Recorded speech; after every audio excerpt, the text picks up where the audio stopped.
Good morning, Excellencies, distinguished guests. Welcome to the second day of our Iraq Initiative's two-day conference, Turmoil and Transition, Iraq, 20 years after the invasion, that is held at the Atlantic Council and also streamed to audience in Iraq and elsewhere. And we are honored and glad to see you join us, whether in person or online.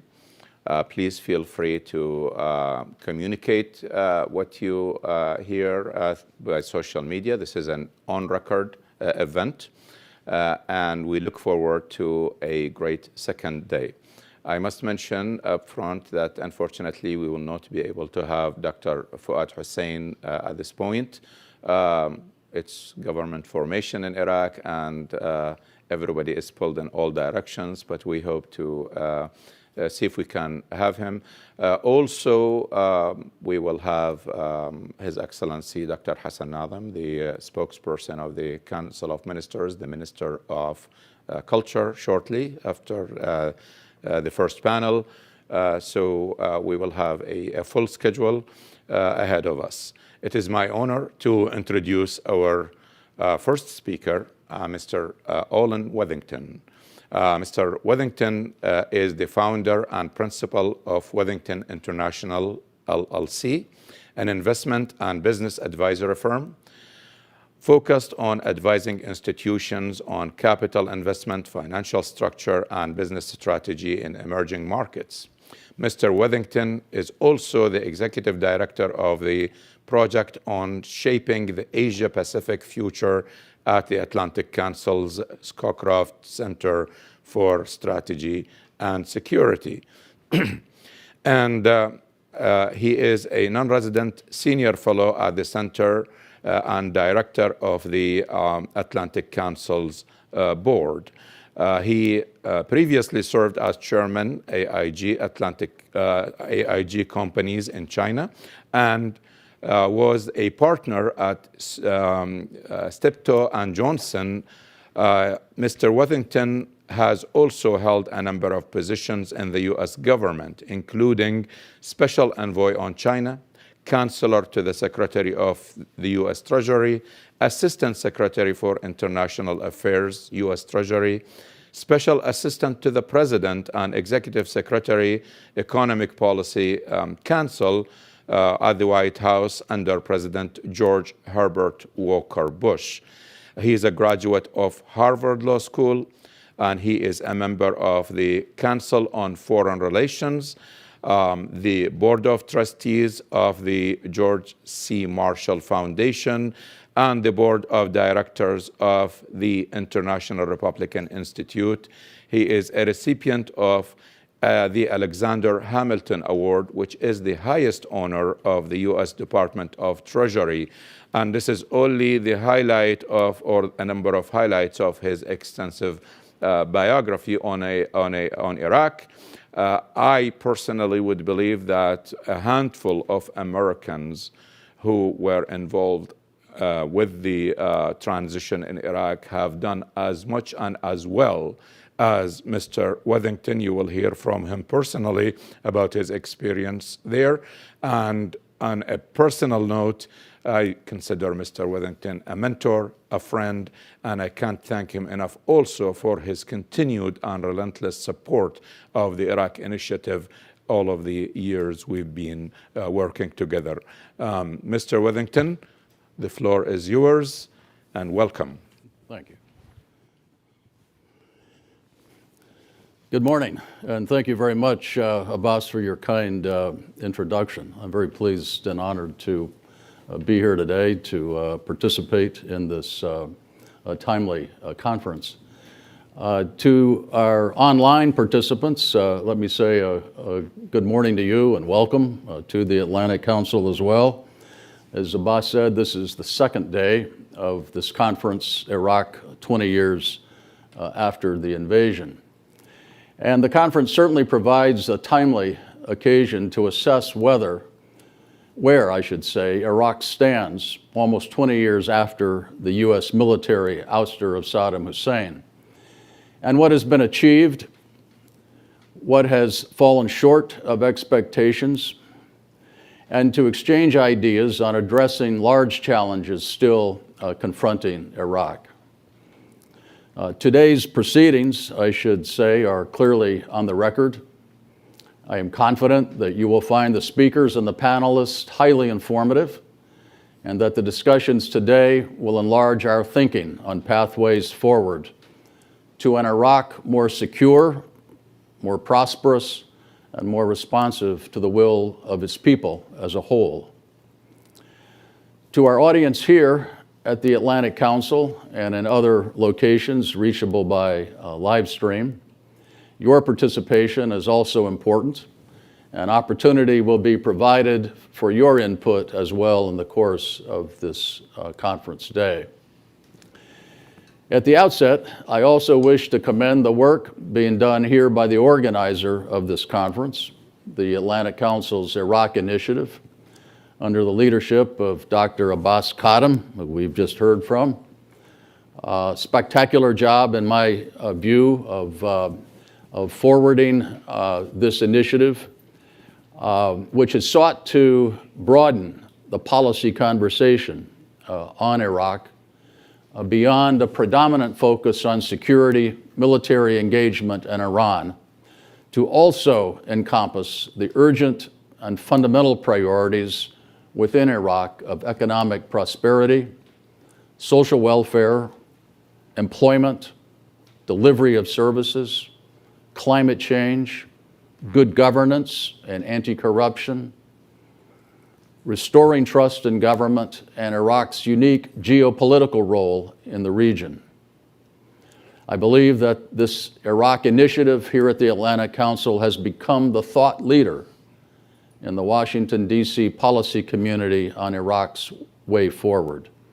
Independent, practical, solution-oriented, and seeking to bring together Iraqi officials with U.S., European, and Middle East regional officials and experts. Having served in Baghdad for 8 months after the war in 2003, I frequently reflect on Iraq's evolution and the lives of the Iraqi people since then, and on American involvement. What were the lessons? What went right? What went wrong?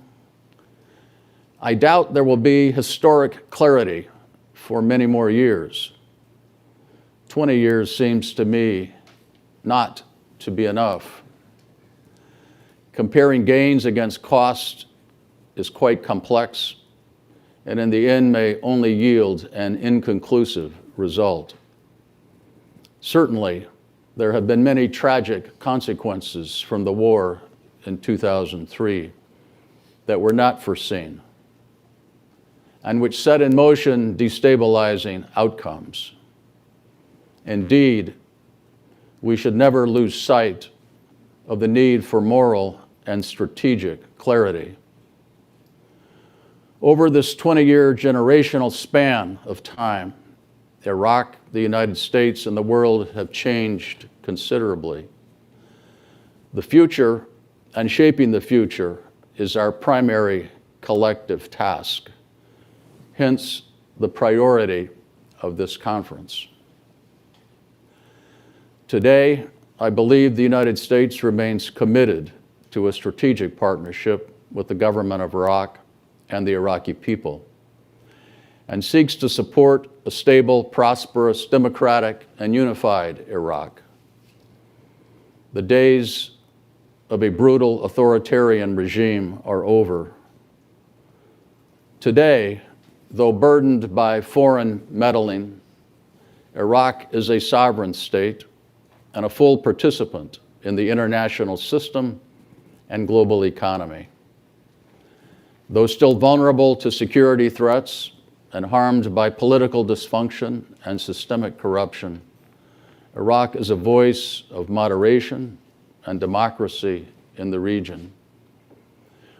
Over the past 20 years, a new generation of Iraqis is coming of age, one with an appreciation of openness and freedom, with access to education and a desire to contribute to a new Iraq where reform, trustworthy institutions, human rights, and the welfare of the broad populace, not simply ruling elites, are priorities.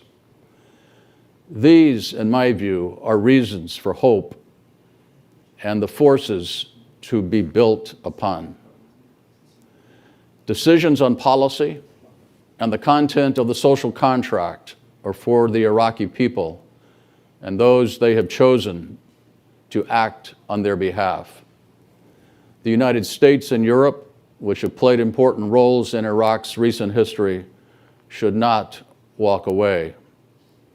We should feel an obligation to be constructive and supportive, respectful of Iraq's sovereign prerogatives, while building strong bilateral relationships. We should seek open dialogue and debate. I believe this is what the Atlantic Council's Iraq Initiative seeks to encourage. Yesterday, this conference focused on security and regional issues. Today, the conference will focus on economic and energy issues and climate change and the governance process. I would offer a few personal observations to set the stage for the presentations and discussions to follow today. First, Iraq remains one of the most oil-dependent countries in the world. Oil revenues account for approximately 90% of the government's budget and almost over half of its economic growth. However, in my judgment, excessive dependence on oil exposes the country to economic volatility. Diversified economic growth and strong private entrepreneurship still remain elusive. Employment opportunities in the private sector are too limited. The oil shock of 2020, yielding the worst annual GDP growth since the end of Saddam Hussein's regime, has now, illustrating volatility, given way in large part because of external events, to rising oil prices in 2021 and 2022, turning gross financial imbalances into surpluses and strong economic growth. Yet the structural challenges remain. The much-needed path to reform will undoubtedly be long and difficult. Leadership, in my view, must avoid the temptation that higher oil prices may depress the urgency of reform and translate into complacency as to the status quo.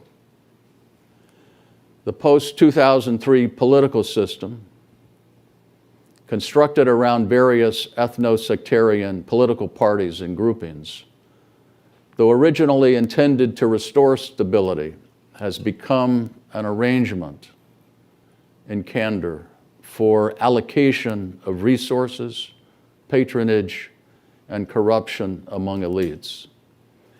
It has resulted in protracted formation of governments and stalemated decision-making and consensus building on difficult long-term reforms. This fragmented system, vested in status quo allocation of resources, has at times led to polarization and to violence. The struggle between political parties over control of Iraq's formal bureaucracy has resulted in elite capture of state institutions and bloated state ministries. However, the widespread protest since October 2019 and growing social unrest suggests public grievance and impatience are rising, particularly among the youth. This is reflected in the growth of independent members of the Council of Representatives in the last election. The inability to form a new government in over a year since the last election suggests the country's remaining political fragility. perhaps the time has come to seriously consider constitutional reform. Public trust in the government's capacity to address the country's challenges has significantly deteriorated.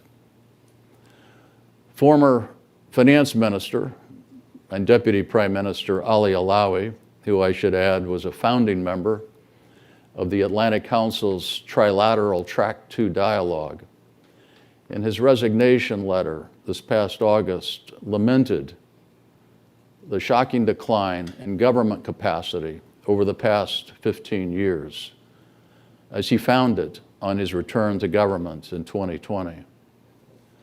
As he put it, I did not anticipate the appalling deterioration in the standards of government in Iraq over the past 15 years.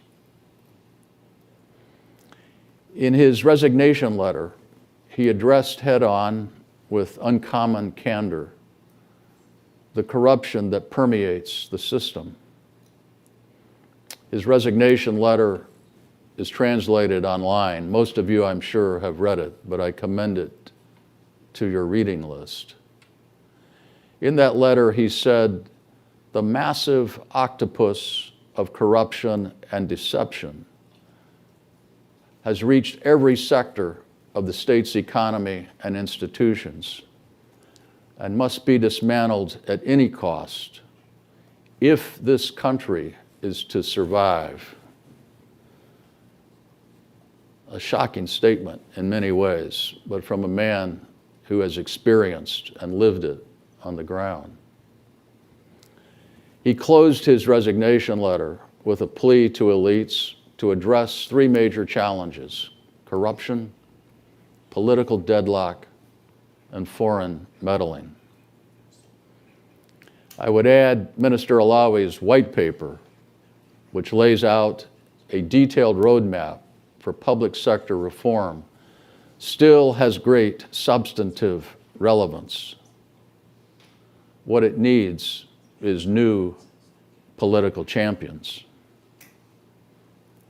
Let me close by saying that I hope this conference will yield new thinking and help restore a sense of urgency to addressing the fundamental challenges Iraq faces.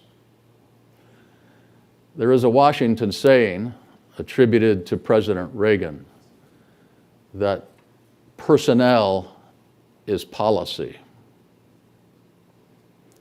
That is the vital importance of having people in government who work and think in the public interest, the public interest. I believe this is a universal imperative applicable to all nations. And I thank you for your attention, and I turn the floor back to Abbas. Good day. Thank you. Thank you very much, all, and Mr. Weddington, for this great insight. It is now time to have a little break. We will reconvene at 9:45, I believe it is, yes. And then we will go with the first panel for the day and enjoy any refreshments, or if you didn't have a chance to get your coffee, this is a great time for it. Enjoy.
Good morning, and welcome to the Atlantic Council's Iraq Conference.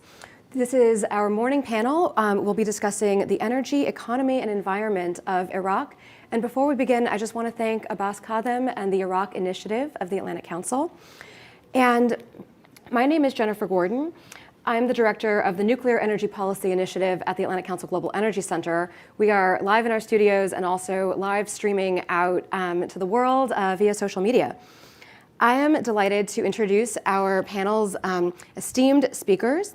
We have Majid Jafar, who is the Chief Executive Officer of Crescent Petroleum, which is the Middle East's oldest private oil and gas company.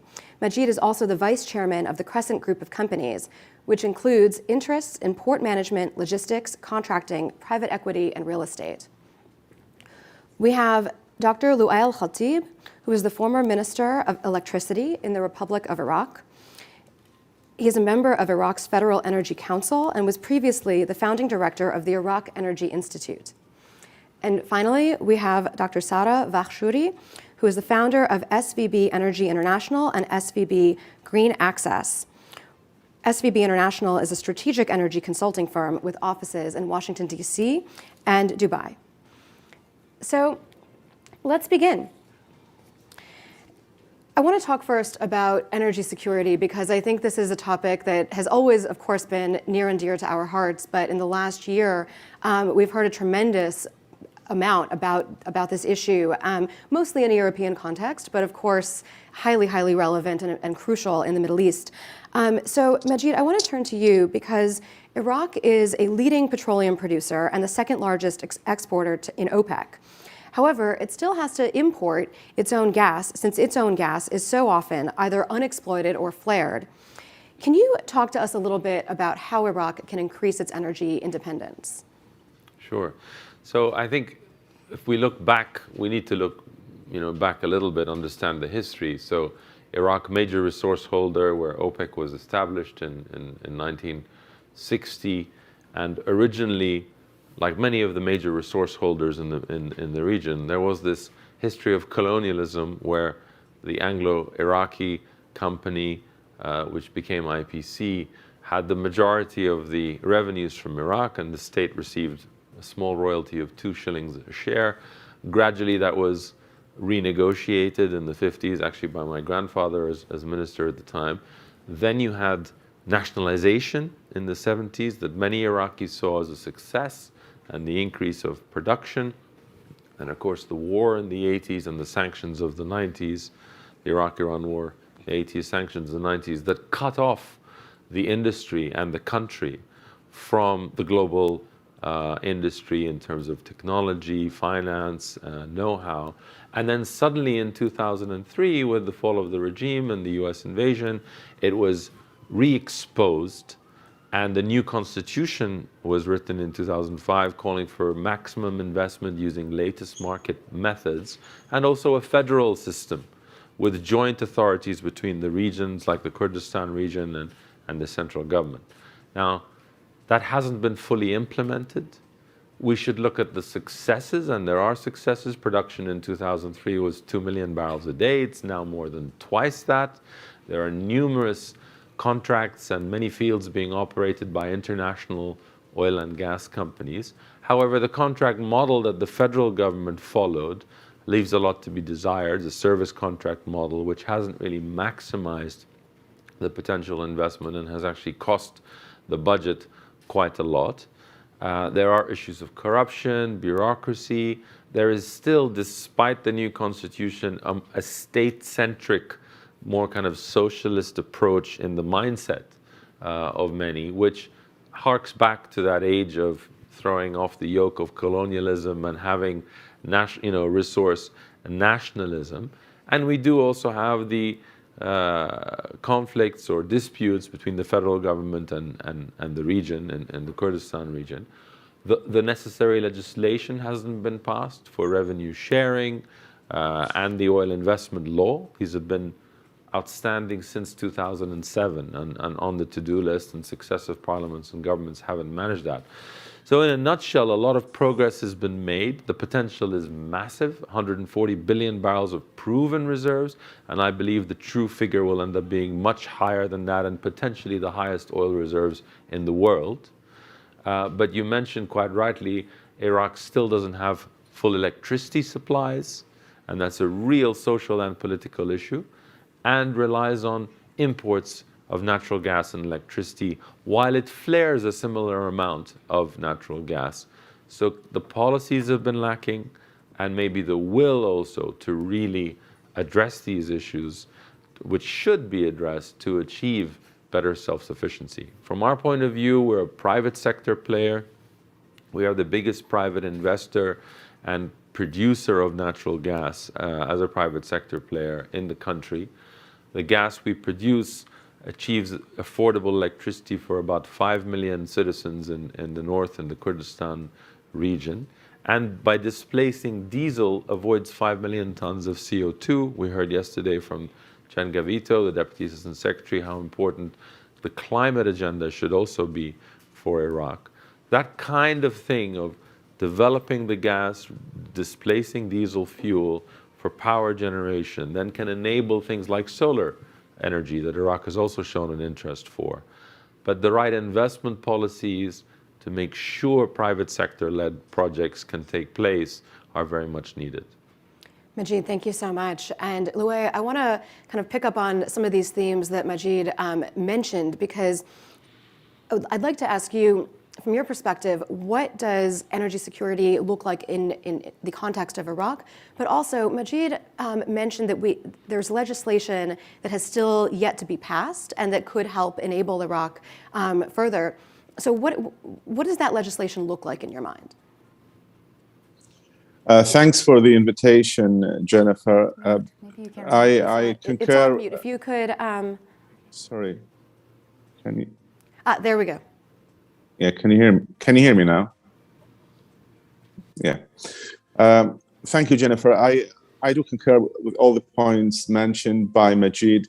The thing is that when it comes to energy security in Iraq, we're talking about the local and the international aspects of the energy security at large. Locally speaking, meeting local demand, let it be on the power sector or the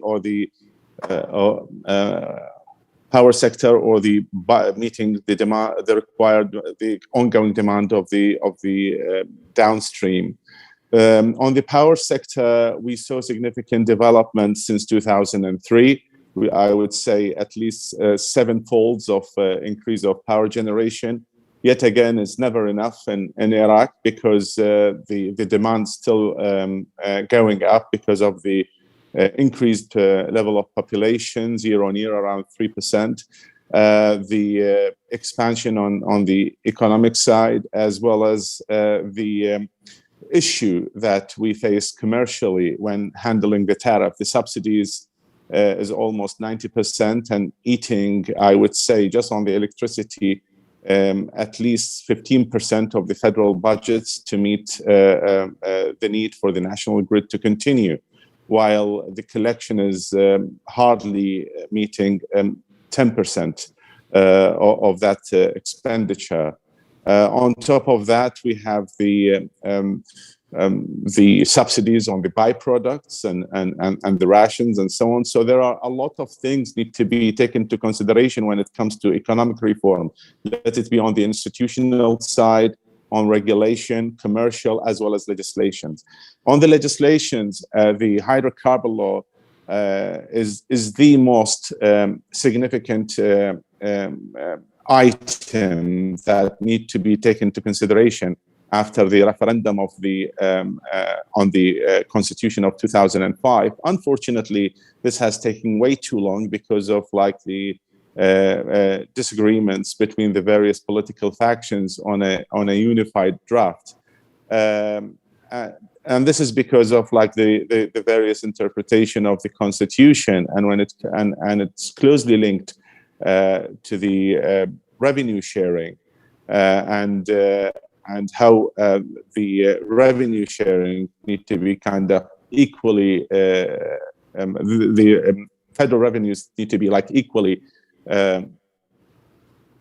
shared by the various provinces and regions. Now, when it comes to the meeting all these requirements for future investments, investors needs a vote of confidence. It needs to deal with the right institutions, a well-established institutions, federal institutions, legal framework that helps their ongoing and long-term investment to continue. So so it's vital to have the federal hydrocarbon law to be passed as soon as possible. Any further delay will mean further delay and disagreements on federal budget to pass year on year, delays in forming the government, as we've witnessed in the recent months, or should I say at least a year now, it's been delayed to form a government. And also delays in moving on major mega projects. And so all these issues need to be taken into consideration because it will impact the development of Iraq at large. We're talking about a country that is desperately in need for a major foreign investment funds, because the reconstruction will eventually cost a lot of money. I mean, based on the national energy security strategy back in 2012, Iraq needed around 1.2 to 1.3 trillion US dollars. So you can imagine what would be the bill after the occupation of Daesh and the war on terrorism and so on and so forth. And for this, Iraq needs like the full set of like legislative framework, federal institution in place, supportive and flexible administration with full understanding of the commercial practice worldwide when it comes to the energy sector. So without these in place, it's going to be very much challenging for Iraq to move forward. Needless to say that Iraq is one of the very few countries, if not the only country within OPEC at least, that it has the potential to double its oil production beyond 8 million barrels, which means a reassurance and supporting to put the country in a supporting position to the energy security on a global level, and that's in turn to economic security. So Iraq need to move in and use these opportunities and cooperate closely with multilateral organization and with the international community to move forward and do less of like of the old practices. I mean, continuing on the current policies and doing more of the same will mean a very challenging future to face. So this is basically in a nutshell when it comes to energy security. Loai, thank you so much for unpacking the hydrocarbons legislation and also, I think, the suite of issues that really surrounds energy security. And I want to stay on energy security for one more moment. Sara, do you think that energy independence and decarbonization, again, in the Iraqi context, do they oppose one another, or can Iraq have both? No, obviously Iraq can have both, and as Majid mentioned, extracting natural gas and also extracting those natural gas that is flared is part of Iraq's national energy security plan that is very crucial, and all of that, it's in line with decarbonization. Obviously, as also was mentioned by Loai, it's very important. Iraq has a very huge capacity to expand its crude oil production capacity. But again, if there are technologies like carbon capture used, there's no contradiction between extracting fossil fuel in Iraq, having energy independence, and also decarbonization. But it's something very important to consider is that when we are talking about energy transition, we are not, or decarbonization, we are not talking about zero fossil fuel. And the issue that we are dealing today with high energy prices and shortage of energy supplies is lack of investment in fossil fuels. So it's very crucial to continue having those incentives for investors to invest in fossil fuel, especially a country like Iraq, that we have a very low production cost for crude oil, and also a huge amount of natural gas, both that could be captured from flared gas and also the just the normal free gas reserve. So I don't see any contradiction between the two. Iraq can have both. But I remember 2 years ago with Dr. Abbas Kadim, we co-authored report for Atlantic Council, and in fact we had consulted Luai on that. Many issues remained still the same 2 years after, and the root of all of that is the problems with investment regulation that was mentioned by the other participant in the panel, that is holding back Iraq from moving forward in terms of energy production and energy security, both, as was mentioned, for domestic level and global level. Thank you so much, Sarah. And I think this notion that oil and gas will continue to play a role even in decarbonization is one that we're going to return to a few times over the course of this discussion. So Majid, I want to go to you and ask, what is the role of natural gas in enabling decarbonization? And again, specifically in Iraq and maybe even in other developing countries as well. Sure. So I think, fully agree with the points that have been made. If we just take a step back, there's a misconception that somehow the energy transition means a transition away from oil and gas immediately. In actual fact, if we break it down, they're quite separate. Oil is mainly a transportation fuel, and even if we electrify light passenger vehicles, which is happening, you still have heavier forms of transport, such as trucking, such as air transportation and shipping, for which an electrical solution or a cleaner solution, maybe hydrogen, will take some time. But then you've got petrochemicals, which is actually the fastest growing demand source for oil. Most of the things in this studio or what people are watching this with at home are actually oil products. So are most of the components in the electric vehicles. If we just look at COVID, everything we've relied on, from masks to at least surgical masks to hand sanitizers, every single vaccine has glycol as a stabilizing agent. So it is around us. It is part of our economy. The concerning thing is worldwide, 2021, last year, had record high demand for oil, which is still growing, and record low discoveries of new. It was, I think, only 5 billion barrels of new discoveries. So there is that big disconnect. And it's a misconception that somehow this is a short-term issue because of the Ukraine war or coming out of COVID. There's actually a more structural chronic deficit in oil.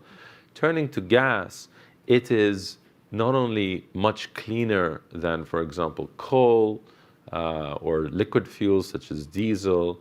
So it achieves the fastest reduction of emissions, and the United States has achieved that, the United Kingdom, other developed countries.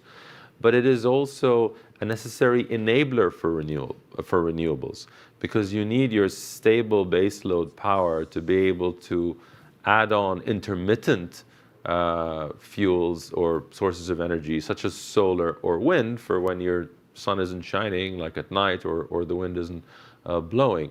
Plus, it's the transition to the hydrogen economy. So its role in fueling power generation in countries like Iraq, and indeed industry, is key.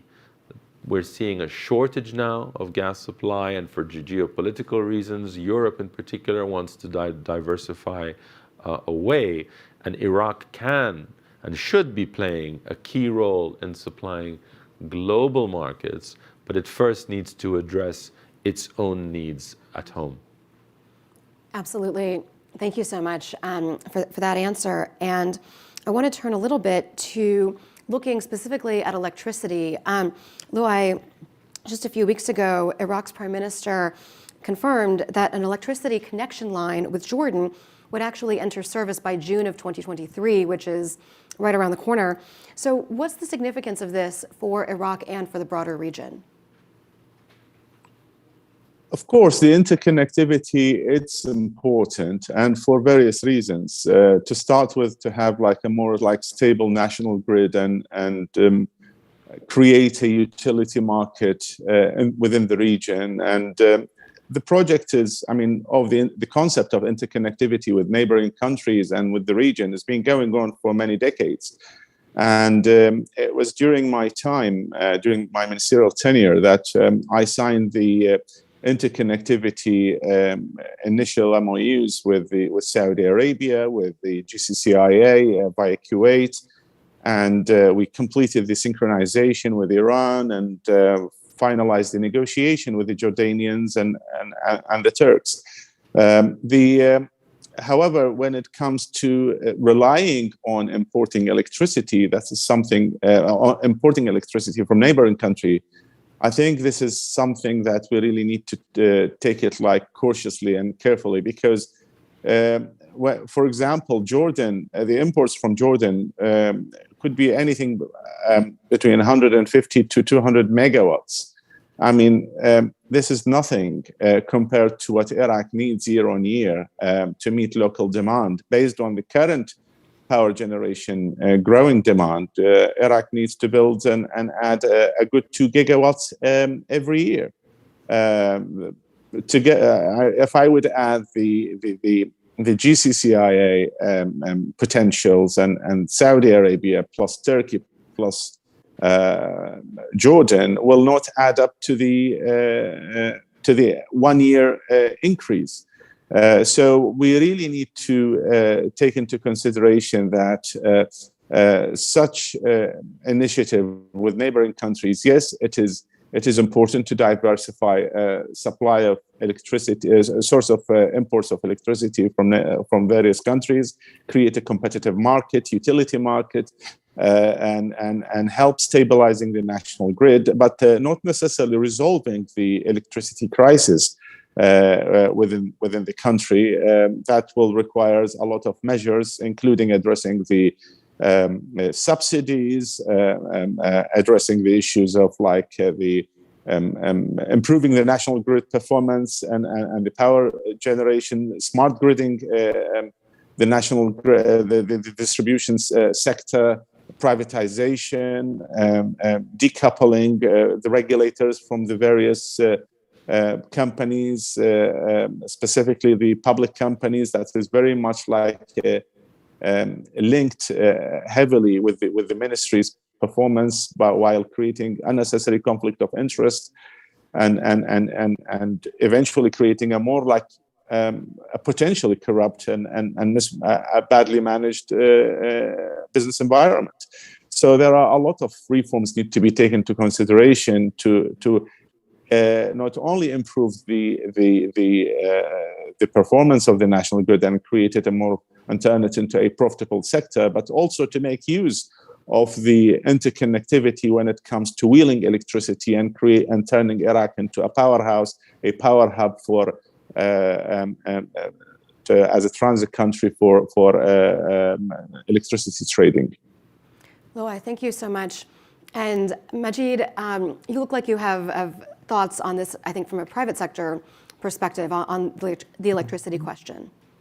So, first of all, the balance you need to find between security, affordability, and sustainability needs to be there. I think worldwide there was a focus on sustainability in recent years, forgetting the other two, and now we're actually seeing the worst of all worlds. We're seeing shortages and blackouts even in richer countries potentially this winter. We're seeing spikes of energy prices, and we're seeing more emissions because more coal plants are being turned on in response. So it all goes back to the lack of investment.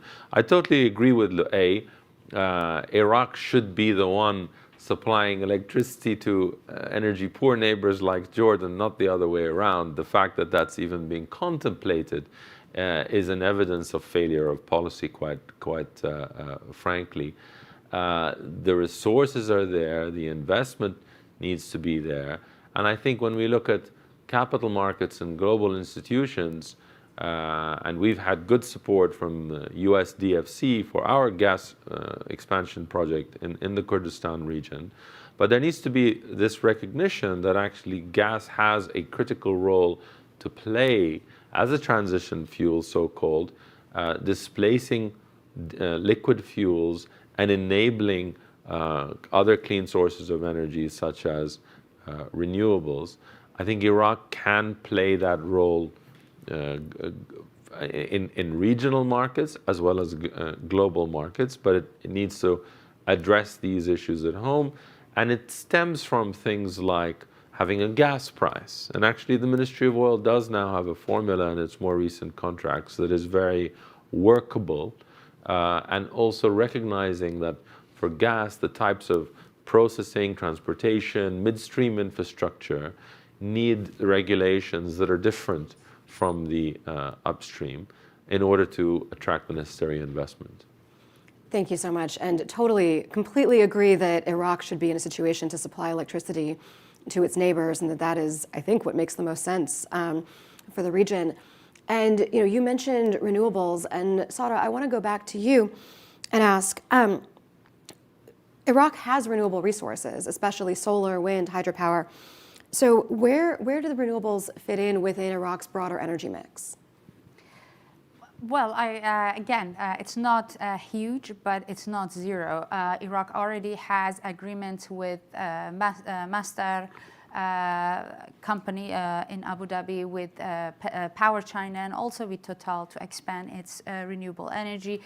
Solar particularly, because Iraq has a lot of sun shine during the day, especially during certain seasons, summer a lot. So there are already initiatives to expand and harvest particularly the sun in Iraq and generate power from renewables. But as mentioned, particularly what is very important to consider is that Iraqi population is growing and also its demand is growing. So if you look at the whole plans that are already in place, both capturing the flared gas, extracting and producing new natural gas, also powered renewables for power, still is not enough for Iraq's domestic use. And as Majid said, affordability is very important. And maybe, unfortunately, that's why still Iraq is importing huge amount of gas from its neighbor country, Iran, because simply it's close and it's affordable. But looking at a long-term strategy, connectivity of grid, obviously with neighbors, increases the resiliency and energy security for Iraq, because it reduces Iraq's dependency on one country, especially again, going back and looking at history between Iran and Iraq, there has been interruption of gas supplies to Iraq because not just a payment issue, but also domestic consumption of Iran. So having that diverse energy security plan, that you are having different suppliers, diversity of supply, from both connectivities to different grids and also different supply sources, and also having different access and expanding different resources domestically would all have huge impact on increasing Iraq's energy security. Again, yes, important part is solar, but hydrogen was mentioned.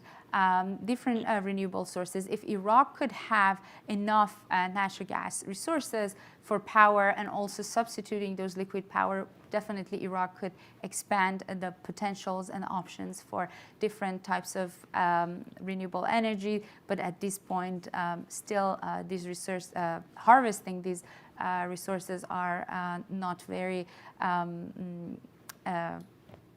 extensive and significant. Also, Iraq is producing power from hydro, but again, there's a lot of potential to expand all of these resources in Iraq. Absolutely, thank you so much. And to stay on this for just one more moment, Majid, we've talked a lot about the role of oil and gas in a net zero world. So if we can imagine that it's 2050 and we've achieved net zero or something, very close to it globally. What does Iraq look like?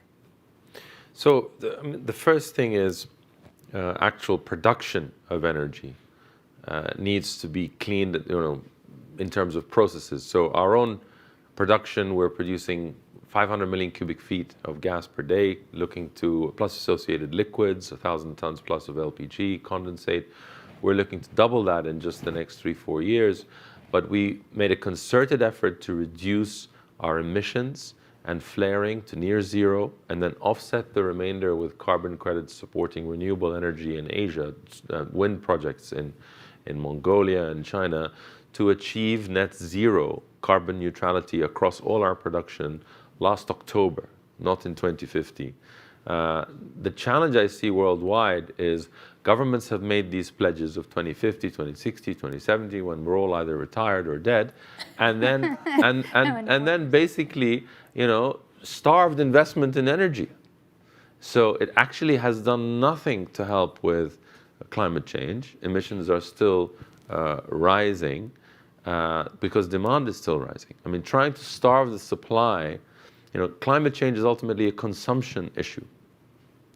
So starving the supply without addressing the demand is leading to the mess that we have today. I mean, that's akin to trying to tackle obesity by starving finance for sugar and wheat farmers and doing nothing about diets and public education and how we consume. And that's kind of the issue that we're facing today worldwide with energy. I think there's a recognition, as we said earlier, on the need for oil and gas, but we need to produce it cleaner, and we need to consume it cleaner and in different ways. And if it's going to be burnt, then decarbonization or transferring to hydrogen, or it'll be in making things, as we mentioned. The Middle East has the lowest cost. Iraq in particular is like akin to Saudi Arabia in terms of cost of production. And as Luay mentioned very importantly, has the highest potential to grow in both oil and natural gas, as well as in renewables. But in renewables, for example, the UAE has achieved record low costs of solar because of financing and a AAA credit rating. And I think there was some expectation in Iraq that we have similar costs of oil production, we should have similar costs of solar production. No, you don't have a AAA credit rating, and you don't have the stability because it's essentially more of a utility finance game. So I think that learning and recognition has to come forward, and the partnership with companies like Masdar will hopefully help with that to a more sustainable future for Iraq's energy picture. Thank you so much, Majid. And I want to stay on this notion of sustainability. Luay, when we look at the power sector, but also I think when we go beyond the power sector to the harder to decarbonize sectors like transportation or others, how do you think through creating greater sustainability across the board? There are a number of things we need to address when it comes to decarbonization. Majid talked about the issues requires, in terms of like investment in the upstream and the new technologies and so on and so forth to reduce that level of emission as we move on to increase production levels. But when it comes to on the consumer side, a lot of regulations need to be implemented. Iraq currently is desperate for at least 1.5 to 2 million housing units to meet the growing demand. By 2030, the population will exceed 50 million. From today's 42. So we're talking about like more housing units and more expansion on industries and businesses and economic development, which means more requirements for power generations and fuel and so on and so forth. A plan by the government need to be put in place to develop a zero carbon buildings, especially with the new developments and compounds, and as we move on, and we're talking about like millions and millions of housing units to be in place over the next 10 years, and for that we need another parallel plan to handle the improvement of consumers of existing housing units. Let it be like offering incentives or putting harsher regulations to reduce the dependency on inefficient appliances and building regulations and so on. So at the moment, most of the housing units in Iraq are literally unfriendly when it comes to energy efficiency, and this causing a lot of problem. In addition to that, we have, for example, the diversity of the energy mix. Sarah mentioned about the solar opportunities in Iraq. Iraq should aim to achieve at least 20 to 30% of its power generation dependent on renewables. This could be mainly from solar projects, but again, as Majid mentions, finances and offering need to be considered in a sensible way as we compare to other countries such as the GCC, where they did very well, and not just to focus on the cost of the tariff. On the water issues, Iraq is facing significant problem with the droughts. So by 2050, we expect a harsher situation when it comes to the hydropower. We are already losing almost 70% of our hydropower capacity because of the drought in the past couple of years. So we need to think of like more and more in terms of like investing in technologies, investing in new initiatives that energy efficient and energy and environmentally friendly to reduce the dependency on a costly fossil fuel, while working on basically on the reform of the commercial arrangements, let it be the tariff or the basically the privatization of the power sector on all levels. So all these things need to be taken into consideration alongside also other potential investment in, let it be CO2 capture and storage, or in hydrogen and beside other renewable potentials and prospects. Thank you so much, and really appreciate the rundown of the building sector, but also appreciate you mentioning the drought and the water crisis. And I would like to talk a little bit about the energy-water nexus. So Sarah, over to you. Sure, it's actually a very important topic, especially that we are dealing with drought, not just in Iraq, around the world, this even in Europe. And as we know that, or maybe I just should note that energy production, it needs a lot of water. It's not just hydropower for electricity, but also we need a lot of water, and maybe Majid could tell us more, for energy production, for oil production in Iraq. And having lack of that access to water creates also problem for energy production. So, and this is an issue around the world happening. For instance, in France this summer, we had issues with lack of water for cooling at the nuclear power generations, or lower water level at Rhine that created problem with shipping the feedstock for some of the nuclear power plants in Germany. So the water issue is like dual effect. One is on energy production, but also we need energy production for water, for having a safe water, clean water to drinking. So this nexus is double-sided, not just for energy production, but we need energy for safe water. So it's very crucial. But also, and something that is just very important, I want to quickly refer to what has been mentioned. Power generation in Iraq is really a component of national security. in the country, because as population is growing, demand is growing, we already mentioned that there is a huge need for expansion of power generation. And again, countries with drought, and we have a lot of countries in the region that they use a lot of power for safe water to be produced. But again, all the drought, as I said, contributes to lower production, especially in future. So it's something very crucial to take into consideration is the water levels. Absolutely. Thank you so much for mentioning those points. And Majid, your thoughts on the energy-water nexus? So as we heard yesterday, and actually throughout this conference, water is critical for Iraq. I mean, the two countries in the Middle East that a few decades ago were obviously in a better position than the rest were Iraq and Egypt, the two cradles of civilization, thanks to the three critical rivers between them. And we heard about, you've got climate change trends, but you've also got the geopolitical issues of dams being built in the upstream, Turkey, Syria, sharing these rivers. And there is no international laws around them as there are with the law of the sea.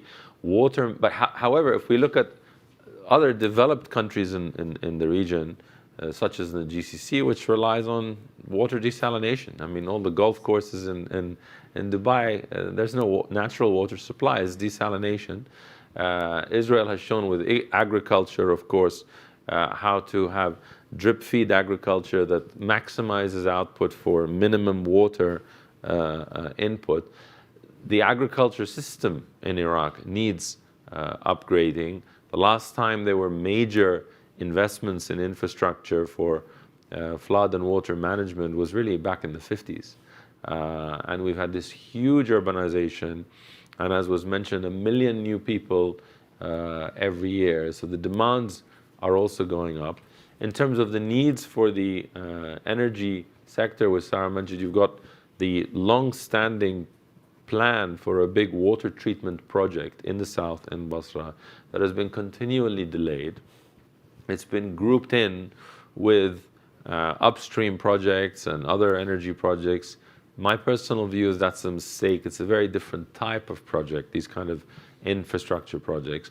There should be better ways to structure them for development financing that would be lower cost than expecting an upstream IOC, International Oil and Gas Company, and their expected rate of return to perform such projects.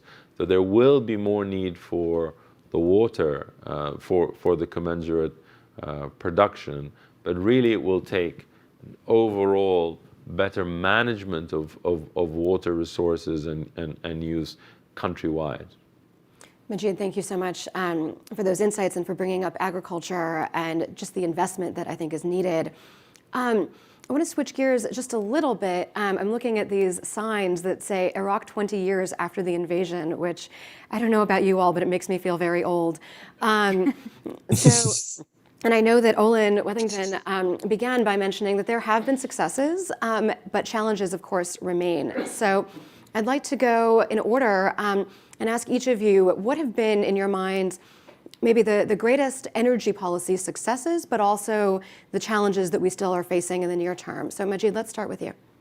So I think if we look overall for Iraq, we've had several peaceful transfers of power.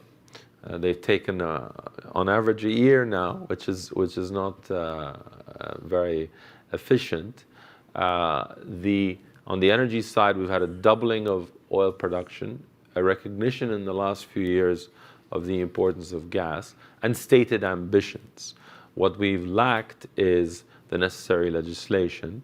And I think more fundamentally, a big challenge for Iraq is how appointments in the public sector, beyond just the ministers, but all the way down into the ministries and even in the judiciary and then even in the security services, have become politicized and part of this muhassasa system that has fed off and added to the corruption and needs to be addressed. I mean, the United States, United Kingdom, back in the 19th century, had similar issues and then had a professional civil service that was separate from the political system which enabled them to take forward. Iraq has kind of gone into reverse. 10 years ago, it was just the ministers. Now it's all positions within the public sector, which is the vast majority of the employment in the country, has become politicized in this way. So I think that really needs to be addressed, because those negative impacts are also being felt in the energy sector. Thank you. And Luai, challenges and successes? Well, the challenges is known. Is the legacy liability that Iraq had to endure. We're talking about a country that moved from a tyranny of many decades, ruled by tyranny and the worst type of dictatorship, moving to democracy through a phase of occupation. This led us to a very long term of transition to deal with so many things, let it be political, social, economic, and so on. Iraq is a country that was very much was run and handled by state-owned enterprises, and it was a central government. Yet we are now talking about a federal state, supposedly a market economy environment, and moving towards implementing democracy. This is going to take some time. I mean, the 20 years that you've mentioned, yes, it's long in our compared to our lifetime. But throughout the progress of democracies compared to many Western countries that they had to go through similar scenarios, including the United States since its foundation, it took centuries. I'm not saying that Iraq needs centuries to develop its affairs and develop federal state, but surely 20 years is way too short. And the state is going through evolution. As I mentioned, business-wise and economically speaking, electricity was now is producing 7-fold compared to April 2003. Oil and gas is more than double than the production, and heading to an 8 million barrel production plateau by 2028. The power transition between various governments, although faced some bumpy steps, but still happening, and we have many prime ministers changing faces. On that post, so and different administration taking places, and yes, it's about time to work on fixing this federal state and put federalism into practice, as opposed to relying on centralism and the old legacy state-owned control of economy. Time matters, I would say, and I'm personally optimistic, but cautiously at the same time. Thank you, Luai. And Sara, finally, the same question to you, challenges and successes. Well, it was perfectly mentioned. I think the biggest success is that if you look at Iraq's energy production on oil, gas, natural gas, and also electricity have been increased. And Iraq also was successful to sustain its production, which is to most part, which is very important. And again, the challenge that was mentioned a few times is regulation. And I think the lack of regulation and rapid changes in politics and administration create those, as Luai said, the bumps for these regulations to pass and create that assurance and sustainability that investors usually look for to invest. But again, we cannot just ignore the fact that energy production on all different levels have been increased significantly in the past 2 decades and mostly sustained. Absolutely. Thank you so much. And I think I want to do one more round of questions and ask about what the United States can do as we go into hopefully the next 20, 30 years, as we approach 2050. How can the United States partner with Iraq and continue to partner with Iraq and create this shared vision of the future? Majid. So I think when it comes to the relationship between Iraq and the United States, of course, there was the invasion in 2003, and then the dismantling of many of the state institutions, including the security forces, which I think there's unanimity that there were mistakes made then. And then, of course, the rapid withdrawal, there was a rise of ISIS. So there's been turbulence, and there's been change in the governments in Iraq and the governments in the United States. I think now the language is one more of partnership, but I think there is still a risk that the United States sees Iraq through the lens of another policy priority, whether that's combating terror in the case of ISIS, whether that's dealing with Iran. And actually there is more of a need to see Iraq in its own light for the strategic country that it is geographically, in terms of its ability to play a stabilizing role. As we heard yesterday, it is doing that now between Iran and Saudi Arabia because of where it is and because it has links that are cultural, ethnic, and social with Iran, with Saudi Arabia, with Turkey, with Syria, and so on. And then in terms of energy, as the world now looks to energy security being a priority, in particular for places like Turkey, Europe, Iraq's ability to contribute to that, given its resources, is significant. Not just on the oil, but on the gas side. So I think that is what we're starting to see, and hopefully we'll see more of. And this is why the Iraq initiative here at the Atlantic Council and this event, I think, is very, very important and timely in keeping Iraq on the agenda, for itself rather than through the lens of some other policy priority. Majid, thank you so much. And if we take your framing and see this as a partnership between the United States and Iraq, what does that look like to you, Luay? Well, Jennifer, the partnership between Iraq and the United States now, it's more important than ever. And this strategic partnership need to kind of dealt with in a balanced way. And I would hope that the United States look into Iraq through a much more sensible lens as opposed to the past. Iraq today is not like Iraq in 2003. So as the political class, so as the social fabric, and the country as an economic power now. Regardless of all the challenges, Iraq played a significant role with the international community to win the war against terror, and this is a major milestone that Iraq has achieved back in 2017. And the international community, starting with the United States, need to build on these success stories. Iraq now playing a significant role in maintaining energy security at international level, with significant potential to go beyond what is producing now to achieve a level of being potentially a swing producer.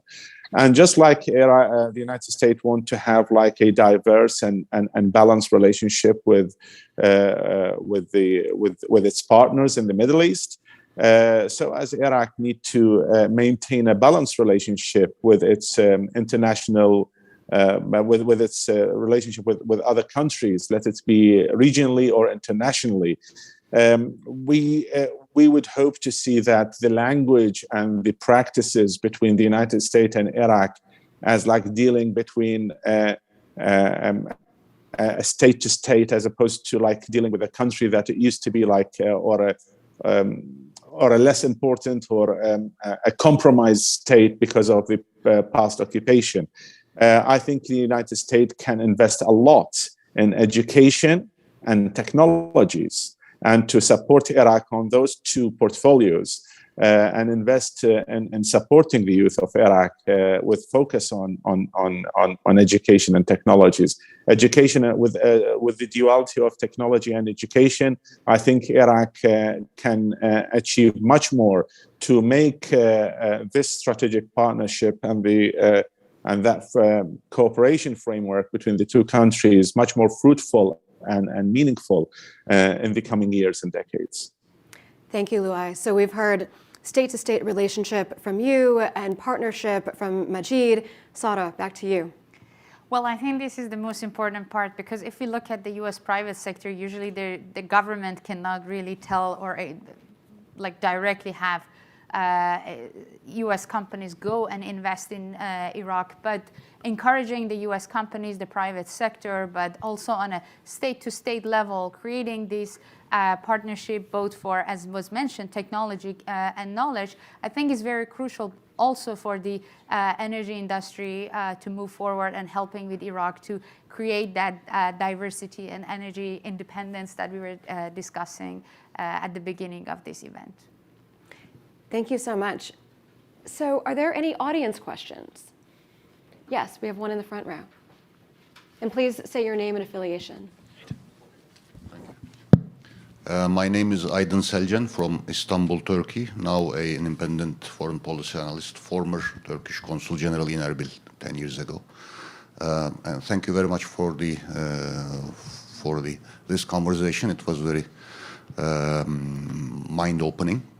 I will have two questions. I don't know whether Dr. Luay and Mr. Majid Jafer would like to share these two among themselves or answer both. One concerns a very specific issue, but the answer will be open-ended by nature. That is the arbitration case concerning the Iraqi-Turkish pipeline. Actually, it's a tale, a saga, whatever you call it. I would like to know, for sure, we cannot predict the outcome, but which outcome do you think will affect in which way this triangle of Erbil, Baghdad, Ankara? This is the first question. And the other, for sure, Mr. Majid Jafer touched upon this, but I would like to hear more about this. Again, another tale that we keep hearing since over now 20 years maybe. This is the flaring of this natural gas. And now that following the Russian invasion of Ukraine, this question becomes much more, I believe, pressing, urgent. So do you think, Mr. Jafer, that on this issue to bring, extract and bring this natural gas of Iraq to Turkey and through Turkey to the Western markets, there is a possibility of, the accelerating this process from a totally business point of view, if possible. Thank you. So thank you for two good questions. Taking the second one, if it's purely business point of view, i.e. market-driven demand, supply, and price, it should have happened a long time ago. Unfortunately, it's not always business point of view. It's politics. And it may be somehow related to your first question. We, as an operator, and I give this as an example, we've proven up 15 trillion cubic feet of gas reserves in two fields and potential resources of 75 trillion cubic feet, which would be enough to supply the entire Turkish market. Not that that is our goal, but we know that Turkey has the interest to diversify its supplies and beyond its current suppliers. And as you mentioned, the role for on-supply. Turkey wants to be a hub and in supplying Europe. And with the latest geopolitical events that we heard on yesterday, that priority has come to the fore. We're currently focused on meeting the domestic needs, and there are domestic needs of at least 1 billion cubic feet in the Kurdistan region and other parts of Iraq. But we and others also have more gas to be supplying on, and there are no legal impediments as far as the laws. To your first question on the arbitration, I'm not an expert on it. Don't have the details, but my understanding is it's relating to a treaty, a bilateral treaty between Iraq and Turkey. There's not any law that is actually presenting, and that treaty goes back to the 70s, and had an amendment in 2011, I believe, that somehow there's question marks because the old pipeline was destroyed by ISIS. The current pipeline being used is actually the one that was built for gas in the Kurdistan region that is also exporting oil from Kirkuk, from the federal government. And there is a dispute between Iraq and Turkey over the interpretation of that treaty amendment and whether or not, this is Iraqi oil after all that's going, but whether it's exclusive to SOMO or not, and so on. So you have that specific issue around the bilateral treaty not linked to the Iraqi constitution, which is very clear for what the legal positions are. As far as the import into Turkey, that is really a decision for Turkey. How do we expect this arbitration to play out? I think, as we heard yesterday from the great sessions in this conference, there are many bilateral issues between Turkey and Iraq, including water, including the Turkish bases and also incursions into Iraq. So there are many agenda items. So I would expect and hope, given the good relations and the mutual not only benefits but needs for each other between Turkey and Iraq, that all these issues could be put on the table and resolved holistically in a way that still enables good ties economically and politically, and energy flows that the whole world now needs more than ever. Thank you, Majid. And Luai, would you like to take that question? I think both questions were answered quite rightly by Majid, but if I may add just a couple of points on what's been said. I mean, Iraq and Turkey enjoy a strategic corridor and relationship, and historic one. And I think both countries should build on, develop this relationship, regardless of any issues that happens, let it be politically, security-wise, or commercially and legally. As Majid mentioned, there are so many issues that need to be kind of like addressed and to be handled, not to solve for like a short-term result, but for long-term results, including water resources, exports, imports, access, and so on. Gateway to Turkey is Iraq's gateway to Europe, and vice versa.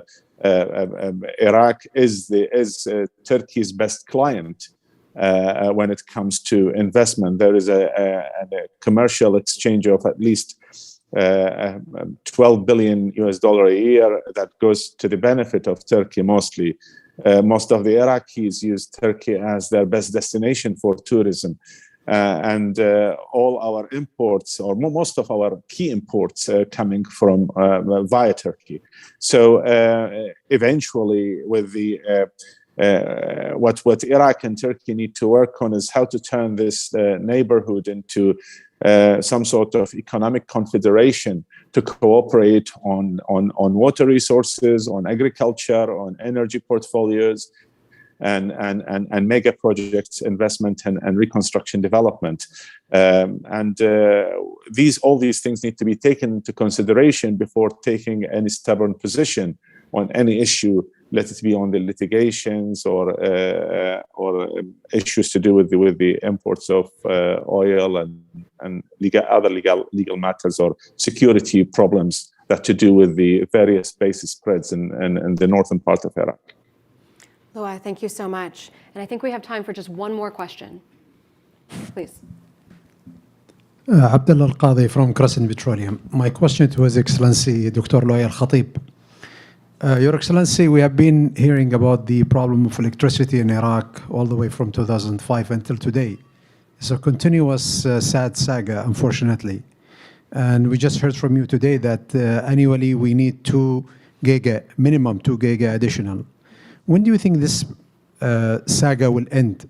And what would it take really to fulfill Iraq requirements of power? Thank you so much. Yeah, I mean, this is to do.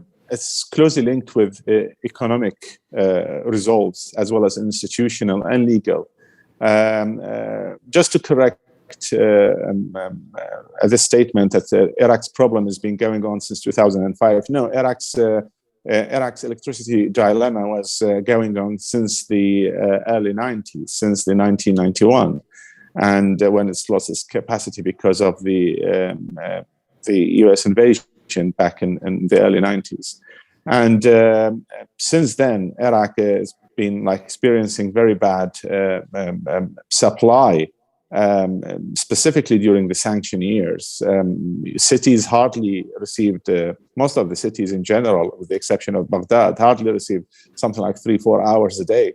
But it's just because of the lack of the media coverage on social media during the dictatorship of Iraq, the dictatorship years in Iraq. Doesn't mean that the problem never existed before 2003. In fact, after 2003, and specifically after 2005 and 6, the production level went up 7-fold, as mentioned earlier.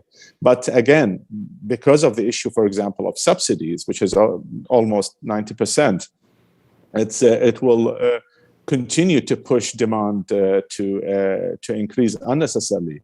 It's a common sense. When the price is zero, demand is infinite. So to answer your question, when this will end, yes, it will end when we remove subsidies, when we go into to free the sector from the state-controlled specifically on the power sector and the power generation and distribution, and decouple those state-owned companies from the ministries, and all should compete on a level playing field with the private sector and do the needful. And once we have all these in place, I think demand will be met within, I would say, 5 years maximum. But again, for this, we need a lot of investment. Just to bring an example, the distribution sector in Iraq requires at least $25 billion. No way the state can fund this revamp of the distribution sector without the heavy participation of the private sector, including international players. Many people talked about the $80 billion that has been spent on the sector, and there is no enough electricity supply. There's a misconception about this figure. 50% of that is capex, while another 50% is operational expenditure, and none of that has been cost recovered because of the subsidies. And looking into that spending is not much compared, for example, to Dubai, when they spent about over $40 billion just to develop a power generation supply and infrastructure to handle 14 gigawatts of electricity. But again, for Iraq, we have now exceeding 23 gigawatts, and don't forget, during the Daesh years, Iraq lost 5 gigawatts of electricity because of terrorism. This is in addition to almost 80% of the infrastructure of the distribution and the transmission in 5 provinces. So there are a lot of challenges need to be done. I'm not saying that a lot of challenges need to be dealt with. I'm not saying that there is finding excuse for the corruption and mismanagement, but there are a lot of issues, including securities issues that Iraq had to deal with over the past 20 years. Al-Qaeda and Daesh operations against the national grid took its toll significantly, and it was a daily war. And all what those gangs need to do is to hit some strategic transmission connections or substations and so on, and bring the national grid down. So yes, I'm optimistic that if we move on into the privatization and reform the tariff with the reform of the tax system, because alongside these things, we need to reform the tax system and the social security system and so on. It's not a one-man job. It's not a ministry job, and it's not a one government job. This requires a national agenda that need to be implemented and honored by all the government to do this build-up to meet its goals. Thank you so much. And I know that I said that we only had time for one more question, but I want to take one final question from the front row, please. And please use a microphone and say your name and affiliation. Thank you very much. Alexander Kravitz from Insight. I thought this was a great panel until Majid reminded us that when we get to net zero, we might all well be dead. But no, I said we should get there faster. I said the pledges are so far in the future that have been made by countries. So inshallah, we'll all still be we'll be alive to see it. I was thinking, it's been 20 years, and I was thinking, hopefully we will be around for the 40th, the 40 years. And we've just finally had, well, hopefully we are seeing the end of government formation, after 1 year. And so I'd like to ask maybe each of the panelists just quickly, what does this government need to do? How can you see, Iraq in another 20 years, but what does this government need to do today? Some quick wins, perhaps, some, the priorities that the current government, the next government will need to do, should do, quick wins to move Iraq in, where it should be, to reach the potential, the great potential that you were talking about, Majid. Thank you. Would you like? Okay. Thank you for your question. So I think the important issue in my mind, if I wanted to say, would be natural gas, to capture those natural gas that is flared, particularly because it's a huge capacity, and also extract increase the natural gas production. But also something that it's important because Iraq is a major producer of energy, particularly crude oil, and is a major exporter of crude oil. And if you want to look at Iraq's energy security in terms of being a producer, also an exporter of energy, security of demand is also important for the country. And because you asked for the next 40, I don't know, next 20 years, by then it's very important for countries that are major producer and exporter of fossil fuels, particularly crude oil, to have a security of demand. And if I was Iraq, I would say, as again Majid made the case, for the importance of petrochemical industry, and how even if you have all the transportation, even trucks, even going oil-free, and use alternative sources, we still need oil for petrochemical. And expanding that petrochemical industry, obviously this is if I had the regulations are in place and I had enough finances to come, I will look into expanding and starting a successful and very robust petrochemical industry in Iraq for long-term security of demand. Also to add value-added chain of process and supply, creating jobs and diversifying the economy inside Iraq. Thank you. Majid, the next 20 years. So I think three things. First of all, we talked about legislation, and there's some confusion. Everybody talks about the oil law. The oil law is about the investment, but actually more fundamentally, as Dr. Lae said, is the revenue sharing law. That the Iraqi constitution says all revenues should be shared pro rata to population, but it needs a law. And that is the fundamental starting point, because once there's agreement within Iraq that a barrel of oil produced, whether it's in Duhok or Basra, benefits all Iraqis the same, equally, then there will be a common purpose to expand that. How you divide the pie is the starting, and then how you expand it. So that would be number one. Number two, I think, is the speed of decision making. Really empowered, capable people with ability to decide. I'll give you one example. We bid on the 5th bid round with the Federal Ministry of Oil in Baghdad in 2018 for projects in Diyala, Basra. Us and others won blocks. They were approved, they were initialed. We've been waiting 4 years to sign those contracts and get started. Still hasn't been signed, because in those 4 years we've had so many changes of government. So hopefully some stability and certainty of decision-making will help. Finally, from the federal point of view, and that could be linked to the new oil law, I think the contract model needs to be improved. There's a recognition that the old service contract didn't really work, because the investor gets their money up front and there's no incentive to really boost production, particularly when energy prices are high like today.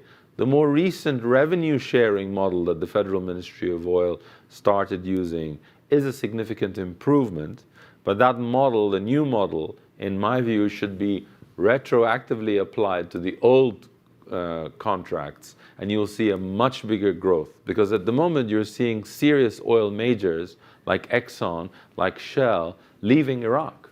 And when that happens, when you're a major resource holder with lowest cost of production in the world, something is wrong with your contract model and your policy. Majid, thank you so much. And finally, Luai. Well, to answer the question of like what kind of advice we should give to this government and as a key task, it needs to address the instability of the management of the energy sector. And what I mean by this is Iraq energy portfolio is scattered over three ministries. That's Ministry of Oil, Electricity, and Industries. And since 2003 until now, we saw almost 30 ministers basically changing over the years with very short term and a scattered vision. What we really need is kind of like a unified vision and stable leadership to handle the energy portfolio. This is like the energy portfolio to me. I always bring this example. It's like an open heart surgery. You can change a nurse or a supporting staff from the operating theater, but you cannot change the top surgeon every 15 minutes and expect the patient to stay alive. So we really need some sort of like stability. We saw this, for example, in Saudi Arabia. And Ahmed Zaki Yamani ruled the energy sector for almost a quarter of a century. Abdullah Al-Atiyah in Qatar, 14 years. Mani Al-Ateba in UAE, 14 years. Sahel Mazrou'i recently, over 10 years. And in Egypt, Mohammed Shakir, it's been there like for 10 years or so on. So we need to have a stable leadership. That's number one. Number two, we really need to have an active Council of Energy. The Energy Council, the Ministerial Energy Council, where the chairman of that council need to see through that strategy to move things forward. And at the moment, well, it used to be like just 2 terms before or so on. The Deputy Prime Minister for Energy Affairs used to chair that council. Now they merged it with the Ministry of Oil. So you have the Minister of Oil is busy on daily basis with the day-to-day activities of the ministry and the public state-owned companies and the IOCs, and losing attention and focus on the overall activity of the energy portfolio within the Energy Council. And so all these things need to be taken into consideration: leadership, the management, the institution. And then we could see a light of hope to move things forward. But continuing doing more of the same, I'm afraid I don't think this will help this administration nor any other administration that will come in the future. Luai, thank you, and thank you for those insights and for the metaphor on the importance of stability. So I think we're at time now. Please join me in thanking our excellent panelists. Thank you.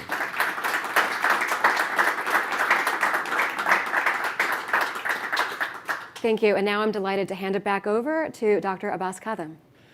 Thank you, Dr. Gordon. It's so nice to have you join us again for this event, and also thank you for ably moderating this panel of very distinguished guests and friends and experts.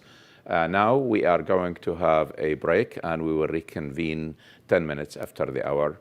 We look forward to seeing you.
Excellencies, distinguished guests, it is my honor to moderate the next session, and it will be our second keynote speech for this two-day conference.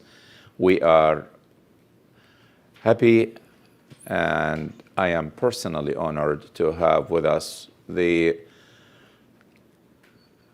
distinguished Honorable Minister of Culture and also the spokesperson for the Council of Ministers, Dr. Hassan Nadhim. Let me introduce the minister, and then we will have him start his talk. Dr. Hassan Nadhim is the Minister of Culture, Tourism, and Antiquities in the Republic of Iraq. He is a university professor before starting his ministry. He's a writer and a translator. He also is the founding chairholder of the UNESCO Chair for Development of Interreligious Dialogue and Dialogue Studies in the Islamic World at the University of Kufa, one of two chairs of this caliber in the Middle East. He is also the founding editor of the Kufa Review, a refereed magazine that earned the distinction and was considered the #1 refereed magazine in Iraq by the Iraqi Ministry of Higher Education and Scientific Research. He also founded and still is the editor-in-chief of Intellectual Studies, which is a series of books published by the University of Kufa and that are distributed throughout the Arab world. Dr. Nadhim taught in several universities, including universities in the UK and also in Libya, in Jordan, and also in Iraq. Dr. Nadhim has published 20 authored and translated books. I dare say that all of them are extremely important. And his current teaching and research activities mainly revolve around modern Arabic language and literature, intercultural studies, hermeneutics, and critical theory. He earned his bachelor degree in Arabic language from the University of Baghdad, a master degree in theory of literature, poetics, the same University of Baghdad, and he earned his PhD in stylistic and poetic studies from the University of Al-Mustansiriyah. Dr. Nadhim is the publisher also of numerous articles and book chapters, and in the past 2.5 years, he has been maintaining the combination of both the hard task of running the Ministry of Culture in Iraq, which is really 3 ministries in one: culture, tourism, and antiquities. And also, he continued his work on the UNESCO chair and also supervising the impressive series of books that he oversees the publications of. Your Excellency, welcome to the Atlantic Council, and thank you. You are not really a stranger to the United States or the Atlantic Council, and you've been with us before here in person and also by other means. So we are all ears, and we would love to hear your remarks. Thank you very much again for joining us. Thank you, Dr. Abbas. Yes, I've been to Atlantic Council several times, and I am aware of all the efforts and activities you have been doing. So thank you very much. Friends and colleagues, good morning. It is really my pleasure to participate in this conference, and this is a good opportunity for me to say a few words in the turmoil and the transition, Iraq 20 years after the invasion. Very good title. So we really appreciate the excellent work on Iraq that conducted by the Atlantic Council's Iraq Initiative led by Dr. Abbas Kadhim. And as an Iraqi official, please allow me to speak in Arabic. بعد 20 عاماً, after 20 years, approximately 20 years of the invasion of Iraq, or after the end of dictatorship, as you may say, this is a very important point in Iraq. We have a project for rehabilitation and of a society and peoples. The society and the people have faced great challenges. You know very well these challenges. I am pretty confident, dear friends, dear colleagues, honorable assistants, that you, colleagues of the Atlantic Council and experts in Iraqi matters, you know very well. You have your fingerprints and you have your say in the matter. During these challenges, and in the heart of these challenges, myself and other researchers, I see a little bit of a glimmer of light here and there. I see this in the work that has been performed by my colleagues during, thanks to their experience and their expertise. This interaction has been displayed in several fields. We've seen challenges, we've seen difficulties. Iraq has become a country that enjoys opportunities of success, despite all of the challenges that it has undergone during the previous years, as far as terrorism is concerned, and economic challenges that it has gone through. Iraq is determined to rebuild a new country despite the existing challenges. Thanks to the researchers, thanks to the know-how and the expertise that it is endowed with, Iraq is emerging amidst these challenges. The absence of a proper government in Iraq, and after a century of the construction of Iraq, we have seen the emergence of philosophers and resurgence, and we've seen some emergence of contemporary political thought. We've looked at the monarchy, and we've seen what it provided during that period until 58. We've seen the different republics, and we have tested the system of republic, Qasim, Arif, Al-Bakr, and then we looked at the dictatorship of Saddam Hussein, and of course then the era of democracy. I do not know if we've left any kind of systems unexplored and untested. Generally, we've seen symbols of recovery. We've seen glimpses of hope. We've seen several stages.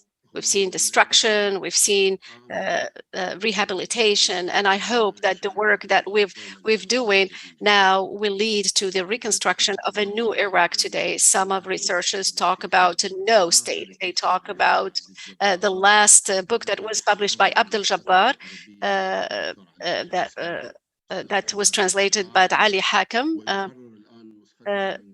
This, and the translation is being into English, is being done about the no-state country. The Arab country says whenever we can read, there is no sense in building when there are others who continue destructing and annihilating.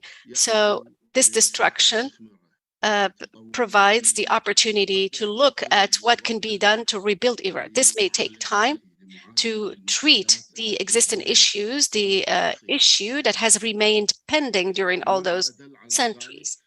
There is nothing that can prove this more than what we've been going through these days. We were looking at we're looking at the signs of transformation of Iraq into a new country. We've seen like an accumulation of what has been done during different governments, and with what's been done with the present government, the country has become the hub for agreements. It was in the past a hub for conflicts, and we've seen Iraq becoming a hub for understanding, for efforts. We've seen a change in our international and our diplomatic relations. We have to focus on some of these relations to understand the situation of Iraq. We also need to look at our situation, our relationship with the United States, and we see that this relationship has witnessed a great improvement, a clear improvement. There were challenges, of course, in the two relationships, misunderstandings. To my mind, the accumulation of Iraqi governments during the years has exacerbated the situation and has not provided a clear understanding of the relationship between Iraq and the United States. We have partnerships within different sectors. Today, we have commitments, real commitments between the two countries, but two sides. There is an agreement on the strategic framework. The United States knows very well and stands hand in hand with Iraq to manage existing frictions and tensions, most important of which are pertaining to the fight in terrorism. The security level remains very important and remains a very crucial and determining factor in the relationships between the two countries. The cooperation between the two sides remains as firm. There are difficulties as far as dialogue is concerned, but the cooperation remains between the two countries. This cooperation has been witnessed in other countries, other neighboring countries, Arab countries and non-Arab countries. This cooperation was firm, determining in confronting Daesh and its defeat since 2014. There are so many sides that we can cite here, and where the relationship between the United States and Iraq has remained firm. We're talking here about education, we're talking about culture. And because I am working in the sector of culture, and because I'm working in the Ministry of Culture and Patrimony and Heritage, I see this academic relationship existing through my work in the last 2 years. We've witnessed a common efforts between the two countries. And we can provide examples, concrete and tangible example of this wonderful relationship. There is so many that has been done at the economic side, and we're looking forward to increase the number of Iraqi students that study at American universities and increase scholarships during some educational programs that we're trying to put in place with the Ministry of Scientific Research and Culture. We're looking at culture, tourism, and heritage. We have cooperated a great deal with the country. This allowed, for example, Iraq to retrieve its heritage and some of its heritages. There were specific policy that was put in place in order to retrieve some of Iraq's heritage. Since 2003, we've been working on this, and we have worked on this issue for many years, especially after 2003. In all the world, not only in Iraq, there were activities of pertaining to this heritage. In the case of Iraq, there were some specificities that need to be taken into concern. The aid and the assistance that the United States has received that Iraq has received from the United States has helped a great deal shape this relationship, and especially in the smuggling of some of the heritage components. We have retrieved thousands and thousands of smuggled pieces, and We have reputable companies that work in this regard, and we have worked in this regard in order to retrieve our smuggled pieces. This proves the great assistance that we've benefited from the State Department, from the United States State Department, and we have seen those efforts deployed. Thanks to the Moroccan legislation that helped in this regard, it was a legislation that handled those smuggled pieces, and I would like to express my thanks to all those who have participated in this regard, since we have like a strategic convention that has alluded to this specific effort. We have since 1990 we have worked at this field regarding the Iraqi heritage that were exposed, especially those that were exposed in museums, in American museums. They have there have been a lot of information in this regard, and we should not forget the absolutely the cooperation that we've benefited from in this regard between the United States and Iraq, and all of what this heritage represents as a cultural symbol and cultural heritage for Iraq. The heritage file is very important to us.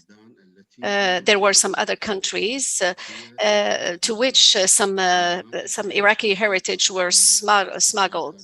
They have worked with us, and they have agreed to provide Iraq voluntarily with those pieces for months and months. We've received those pieces from Lebanon. We've received heritage pieces from the United States, from Japan, and from several countries, several countries. This is one of the doors that were open. I hope it will never be closed. I see that there are so many policies from the United States, from the State Department, that will help. There is cooperation with the United States to accomplish the Jewish archive. This is what we call the national archive, because it's one of the most component of the history and the heritage of Iraq. Our colleagues from the United States have invested greater efforts in order to rehabilitate and rebuild it anew. We are together working on the convention to work on this during the following days. We in the United States and we have cooperated at this level. Now, I would like, ladies and gentlemen, to look at the accomplishment of the government. And if time allows, I will delve a little bit into this issue more in detail. The opening of this present government is very important. We need to look at all the efforts that were presented by the previous government and the strategic decisions that were undertaken. Are worth mentioning. It's very important for Iraq to retrieve its diplomatic relations with overall countries, especially with the neighboring countries, those who have a direct impact on the security, economic situation of our country. There were clearly more than 2 years activities and some very important work that has been undertaken in this regard. To try to solve the problems of the past and these cracks that were made because of a lot of internal and local disputes. And like I said, Iraq has become a field for dispute. And there are nations who are disputing have turned us into their battleground. But now Iraq can become and has become and can become more a solution for a lot of these nations. And I think this bonding and this attempt to bring together Iran and Saudi Arabia, I think the opening of Iraq is a turning point for Iraq, and also a new reopening onto the Arabic nations, which is a new approach from our foreign policy. As you knew, there was a memorandum between Iraq and Egypt and Jordan. This relationship has had true economic and industrial achievements. When it comes to the Gulf countries, the Arabian Gulfs, with Saudi Arabia, we have, as you know, the Iraqi Saudi Coordinating Council. This council has been working for a while on real projects, especially the ones which is tackling the lack of electricity and the electricity problems that we have in Iraq and in other sectors. Some about building residences and urbanization. We have that with Saudi Arabia and also the Emirates. We have very important economic partnerships, and also there is an involvement in trying to rebuild and to renovate what was destroyed by ISIS. The Emirates has a very crucial role in to rebuild the city of Mosul and the Manuri mosque and the Hadba mosque, and also 2 churches, and agreements with the implementing body, which is the UNESCO, in those specific projects. Of course, these projects, which are economic, are very true, and which were preceded by many things, which was designating a political and climate for these kinds of partnerships which we are enjoying now, which are coming towards Iraq, which are all true and real, tangible projects. This reality and this openness and this new approach for foreign relationships has been done in a very balanced manner and accurate and a very nuanced, being that we are aware of the competition and the disputes. So we had to think of using being non-biased,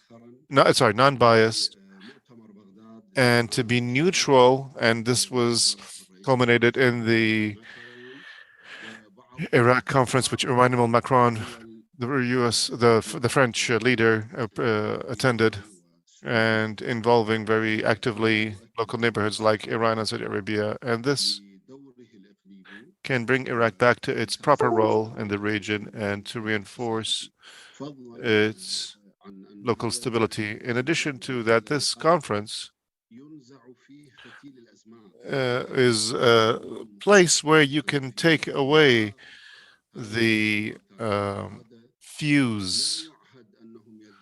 And I mean, a lot of these nations and these partners couldn't have thought of meeting anywhere else, but we embraced them and brought them together and created an environment where these parties could meet together.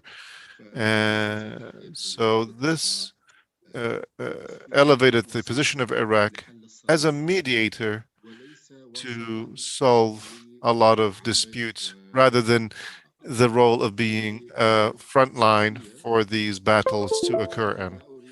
I would not like to go on much longer about these points, but I would just like to shed the light on these cultural important issues, to end my words, that it is not only things to do with archaeological sites and pieces. I think when it comes to the strategic framework agreement, there are parts of it which concern education.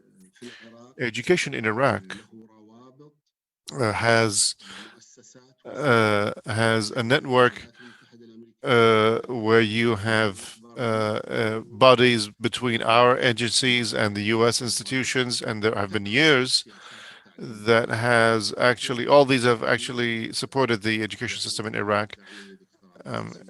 If Dr. Abbas allows me to say, our initiatives are still somewhat shy, if I may use that expression. The U.S. Embassy in Iraq does support and does fund a lot of students, even those who are studying in the United States from our youth. But as a former professor myself, I am aware of the projects and the programs that some institutions in Iraq have been implemented. I think they are still, I would call, timid and shy. I think when it comes to the strategic agreement, I think we need to expand them more, to push them more forward, and they need much more serious support to elevate the level of education in Iraq, because education in Iraq is still facing many problems, many challenges. First and foremost, in connection to proper funding, the students that are being sent to abroad, and some of the technologies, modern technologies, especially after the bitter experience that Iraq went through the COVID period.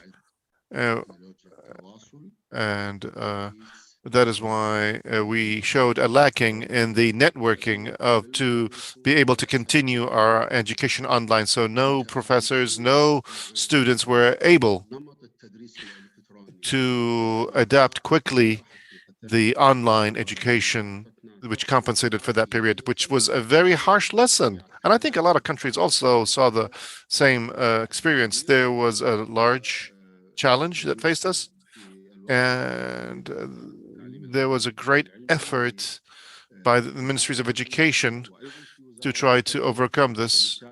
That is why one of the close challenges that we have to solve alongside our partners and our friends is online or digital education and training. We have to shed light on that and try to expand on that, which I think is something that was shown during COVID. Dr. Abbas, I'd like to thank you sincerely for all that you do, sir, to support Iraq and to support the American and U.S. relationships. And this position, this shuttle position between Iraq and the U.S. that you play is really appreciated, being that you are constantly between the two capitals, and being that you spend the time with the elite and the decision makers in both countries. That is why I hope there will be more reinforcement through your program, which is the Iraqi initiative at the Atlantic Council in the coming days and into the future. We, on our side, we are partners, and we are hopeful for any kind of cooperation. Thank you, and thank you to all our friends who are listening in and attending today. Thank you.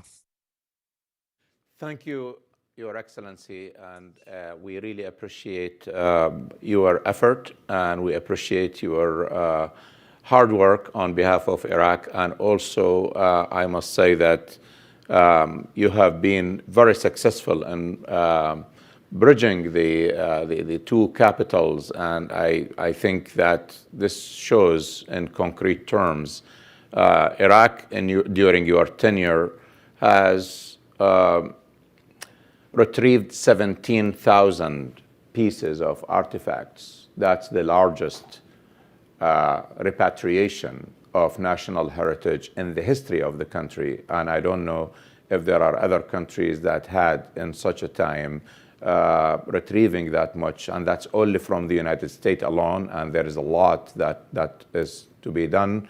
And also the work that you have done on many other aspects on reform and other aspects of governance is highly appreciated. I must say that also those great efforts were the cooperation of the Iraqi government, Ministry of Foreign Affairs, the Iraqi embassy here in Washington, and also from the U.S. side, the Department of Justice, the Department of State. Also, the Smithsonian, there are many other people, Homeland Security, that was responsible for also catching some of those smuggled and really apprehending those smugglers and helping Iraq to retrieve its invaluable heritage. And you have been at the center of all of that effort. Thank you again, and thank you to our audience for listening. And we would cordially invite you to join us for a lunch, and we will see you after that after an hour for the next panel. Thank you again.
Welcome back, and welcome to our fourth and last panel of this two-day conference. We have a distinguished panel with Ambassador Dr. Faisal Astarabadi and MP Sarkaut Shamsuddin, and we have Dr. Laith Kubba joining us by Zoom, and we have also with us Dr. Shamiran Mako. This will be ably moderated by my friend, the Atlantic Council's friend, Ms. Vivian Salama of the Wall Street Journal, who will introduce the panels and start the conversation. Enjoy. Thank you so much, Dr. Abbas. It's so great to be with you always, with the Atlantic Council. It's my honor to be here to talk about a country that is very near and dear to my heart, having served as an Iraq bureau chief for several years for the Associated Press. And this is the last panel of this important two-day session, and you are in luck because it's the last panel where we solve all of Iraq's problems and challenges. Everything will be perfect after this, I'm sure, because of these very capable individuals who are here to my left. Just a little bit more about who they are, not that they need an introduction. Ambassador Faisal Astarabadi, founding director of the Center for the Study of Middle East and a professor of global strategic studies at Indiana University. Ambassador Astarabadi was appointed to Ambassador Extraordinaire and the Deputy Permanent Representative of Iraq to the United Nations in 2004. He's also served at very senior levels in the government in Iraq, so it's so good to see you again. Laith Kubba, nice to see you, sir, as Senior Director for Middle East and North Africa at the National Endowment for Democracy and an independent advisor to the Iraqi government. Sarkaut Shamsuddin, former member of the Iraqi parliament. It's so good to have you as well, and nice to meet you. And Shamiran Mako, who is an assistant professor of international relations, Pardee School of Global Studies at Boston University. So it's so great to have you all. Obviously, the political deadlock is something that I'm sure you've been talking about nonstop for the last 2 days. It's gripping Iraq essentially since last year, this latest issue with parliamentary elections that have deteriorated somewhat in the last couple of months. And so we really want to dig deeply into some of the issues that we've seen in the past year and possible ways to get past this, this period of turbulence that we see now in Iraq. Not to drag it out, I want to give the speakers some time to talk, but I'm sure for those of you who are just catching up, there have been two broad coalitions that led to a state gridlock to form the government, drone attacks on Prime Minister Mustafa Kadhim's house, armed attacks on the offices and residences of various political actors, some violence in the Green Zone, external pressures, also specifically from Iran, who's an ongoing topic, and of course, Muqtada Sadr's bloc, which won the largest number of seats, but later resigned. And he has since said that he will step out of politics, which sparked a lot of uprising in Baghdad specifically. And so that is just to name a few, but there's also good things on the horizon for Iraq, and we really want to talk about those things as well. So first, I want to talk about this deadlock, which is potentially over now, or at least we're out of the heaviest part of it. Still, there's so many challenges. And so let's begin by discussing what the immediate priorities are for Iraq's new government, led by President Abdul Latif Rashid and Prime Minister-designate Mohammed Shia Sudani, to get things back on track. And I want to hear from all of you. Let's keep it lively. So, Ambassador, maybe you kick us off, and then please, all of you jump in.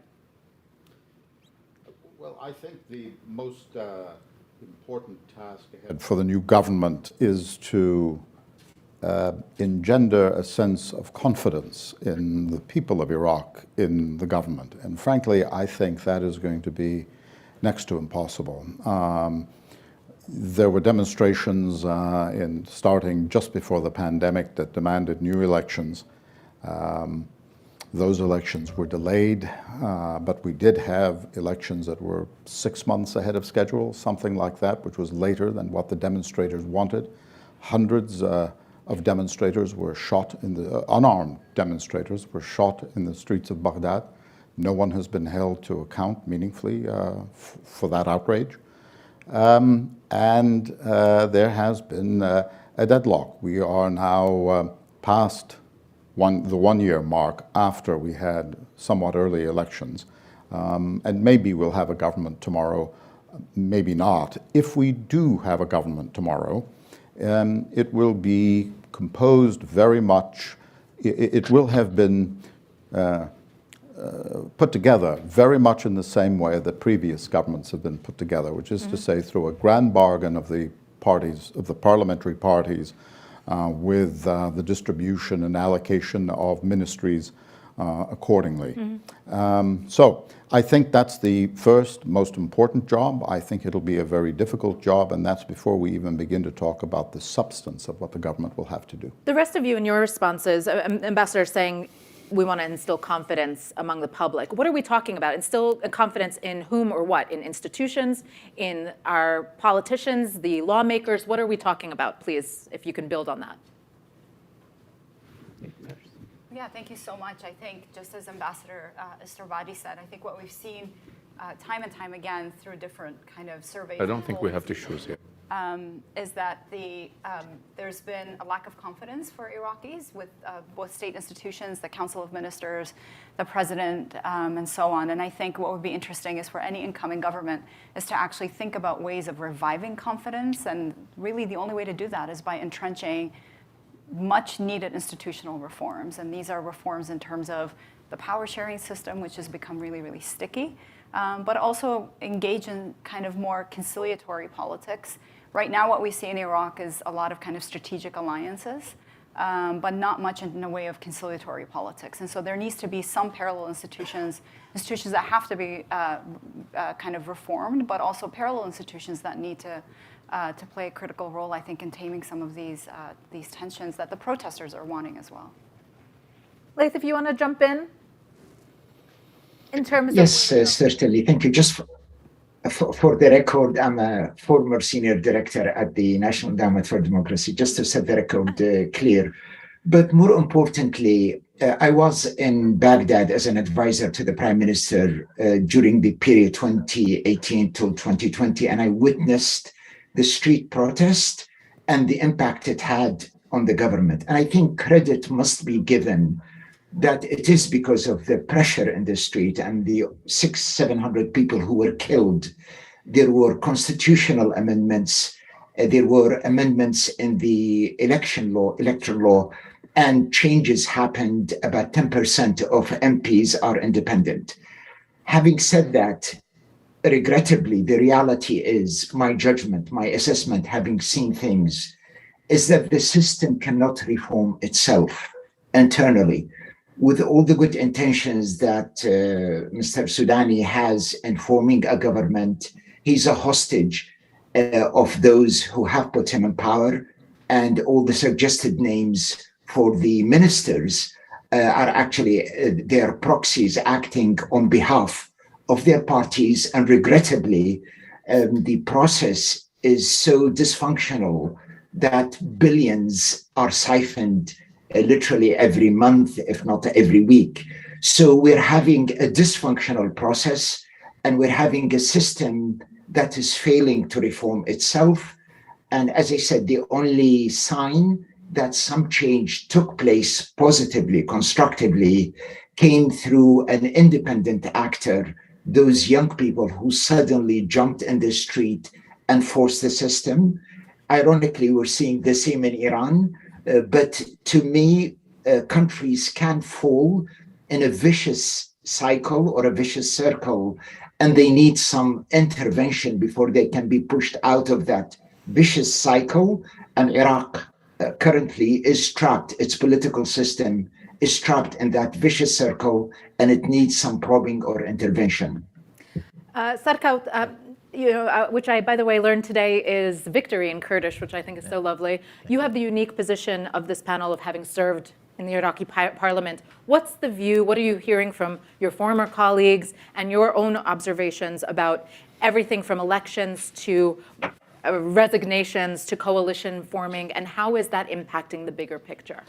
Well, thank you for the Atlantic Council and for you for moderating this great panel. Actually, I agree with Dr. Faisal. What he mentioned, that what we need is that the people, they do not trust their government, their institutions, including the parliament, or less people are trusting it. So, and then the government, the political party, all of the system together, and the way the Iraqi political system formed according to the constitution is not allowing reforms easily, and it's very difficult. In the last term, we tried to amend, which is overdue, the constitution and change some of the structure, but it is because you need everyone to agree, all of the major components of Iraq to agree to a new reform, and that didn't happen. And I think what I see the current parliament, there's two issues with this one. We have a lot of independent, which is a positive thing, independent and new MPs, but we have a lot of inexperienced in the political process in the parliament, which will make them irrelevant to the decision making inside the parliament. The parliament is still controlled by the big political parties, by from the south, from Kurdistan, from the west of Iraq. So they are still the main players, which they played in the last term, and this one is they are still the one that calling the shots. That's why I don't think a lot of changes from one election to another election, unless we will have a new election. So that's part of the problem. That's part of the problem. So not a lot of changes in faces. We have like more non-party aligned MPs in the parliament, but actually they are because they are not united, they are irrelevant in so many strategic cases. And also the withdrawal of resignation or mass resignation of the Sadrist, it's a ticking time bombs for the new government and also for the new parliament, and made the new parliament to be less legitimate compared to the previous one. Mm-hmm. So yesterday, Prime Minister designate Sudani asked Parliament to hold a session this coming Thursday to vote on government ministers and the ministerial curriculum. What are you all hearing with regard to government formation? I mean, is this progress, or should we be optimistic that things are moving along, or is it not fast enough in your opinion, or too little, too late? Ambassador, if you want to jump in late also. We have a very odd system in Iraq. There are many odd things about post-2003 Iraq. One of them is that the political parties submit a platform after the elections, not before. And so we get an agenda for the incoming government once the process of government formation is underway, which means, as Ali Alawi found out, the former finance minister, when he tried to introduce relatively modest but absolutely needed reforms to the Iraqi economy, no one actually has a mandate to carry out the reforms we've all been talking about. Because no one debated the reforms before the elections, and so no one voted for this program that the parties are going to put forward, which they must constitutionally in order to obtain the confidence of Parliament. So I have to agree with all of the other speakers on this panel that we are still at an impasse. Very little is going to change. We'll get a government tomorrow, or whenever, if not tomorrow, sometime we'll get a government. Salaries will continue to be being paid and so on. Corruption will continue apace. Very little will have changed, in my opinion. Did you say that the reforms were not debated? I mean, can the rest of you reflect on that in the past? What does that mean for a political system when you're pushing through reforms that are not debated at the highest levels? Laith, if you want to jump in, maybe.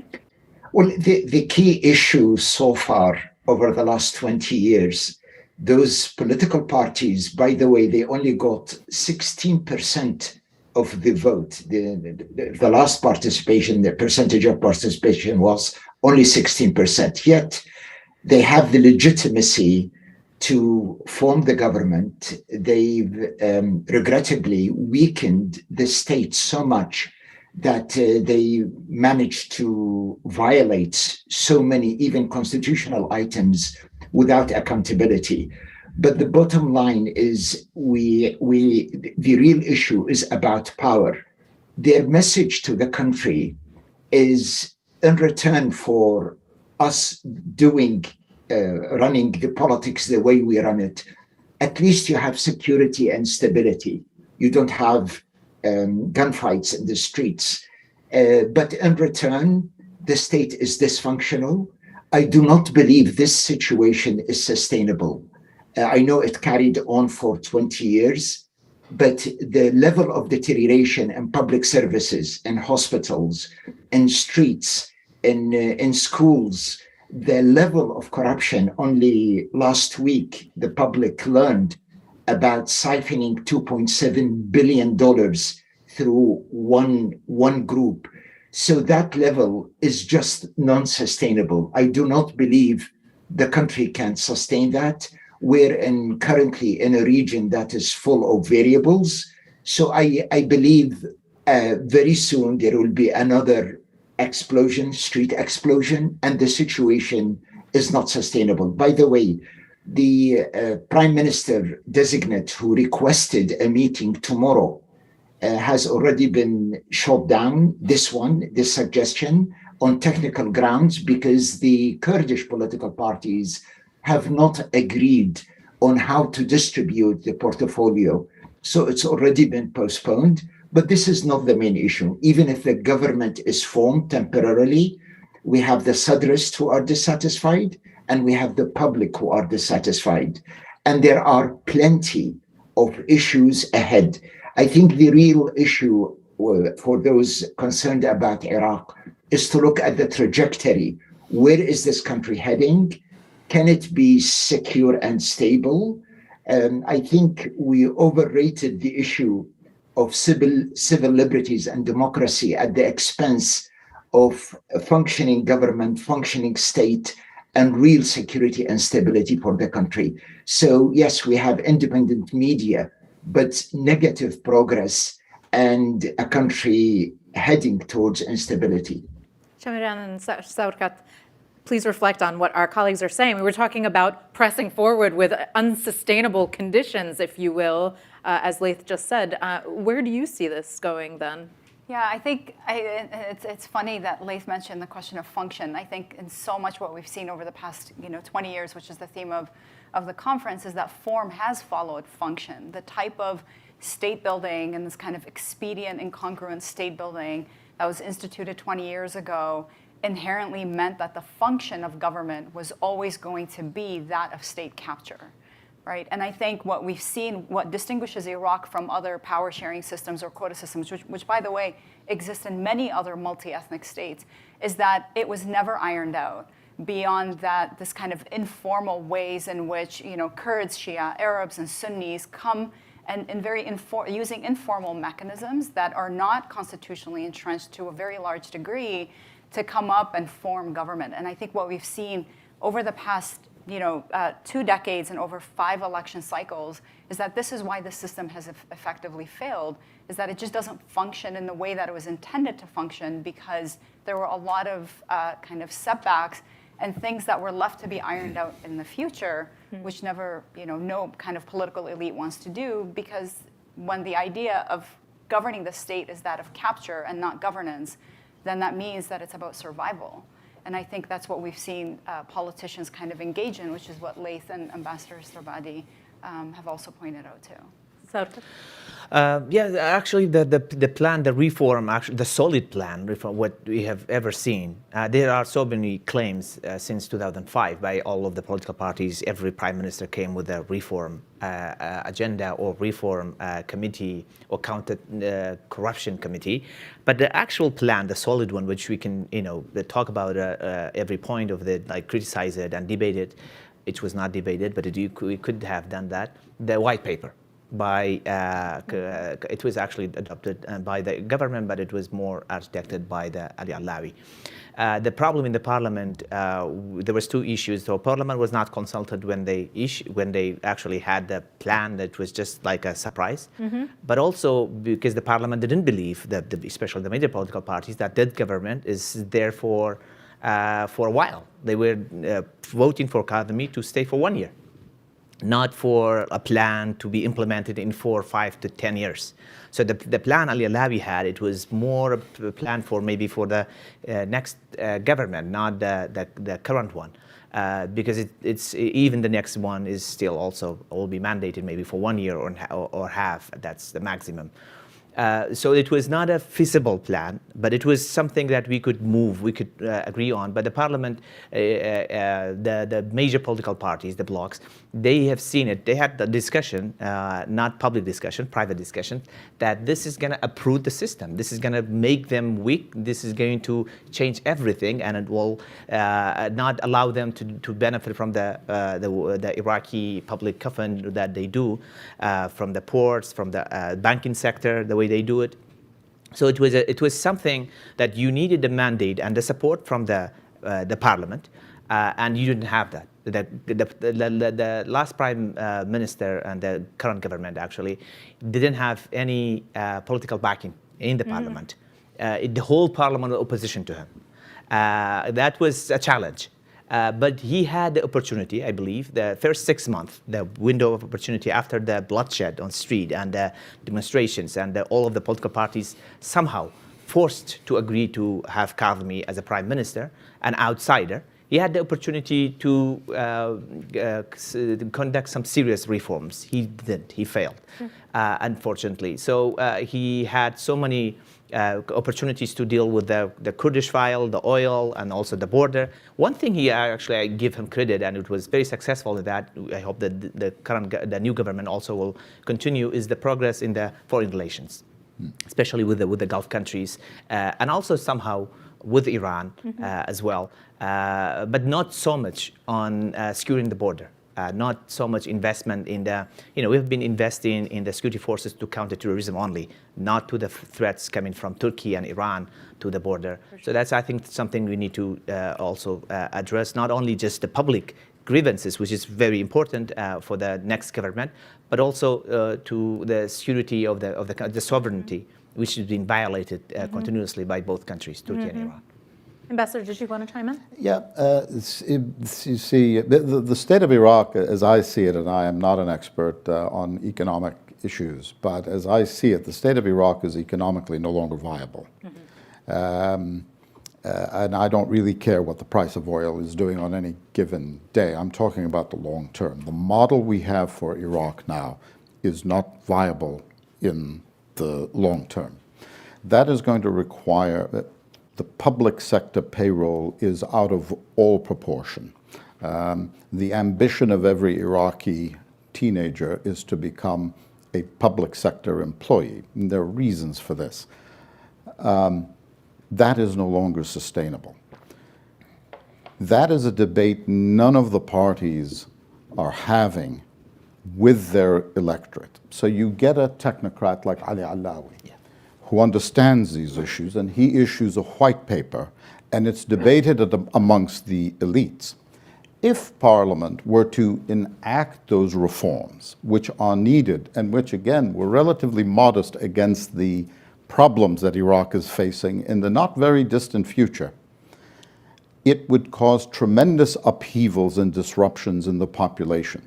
So you have to have the buy-in of the Iraqi people, not the elites in the Green Zone in Baghdad, but that debate needs to occur amongst the people, with the people, in the party platforms. And it just never does. I can't recall an election since the first one in 2005 where the parties issued a real manifesto for what they would do if they were elected. We just don't do that.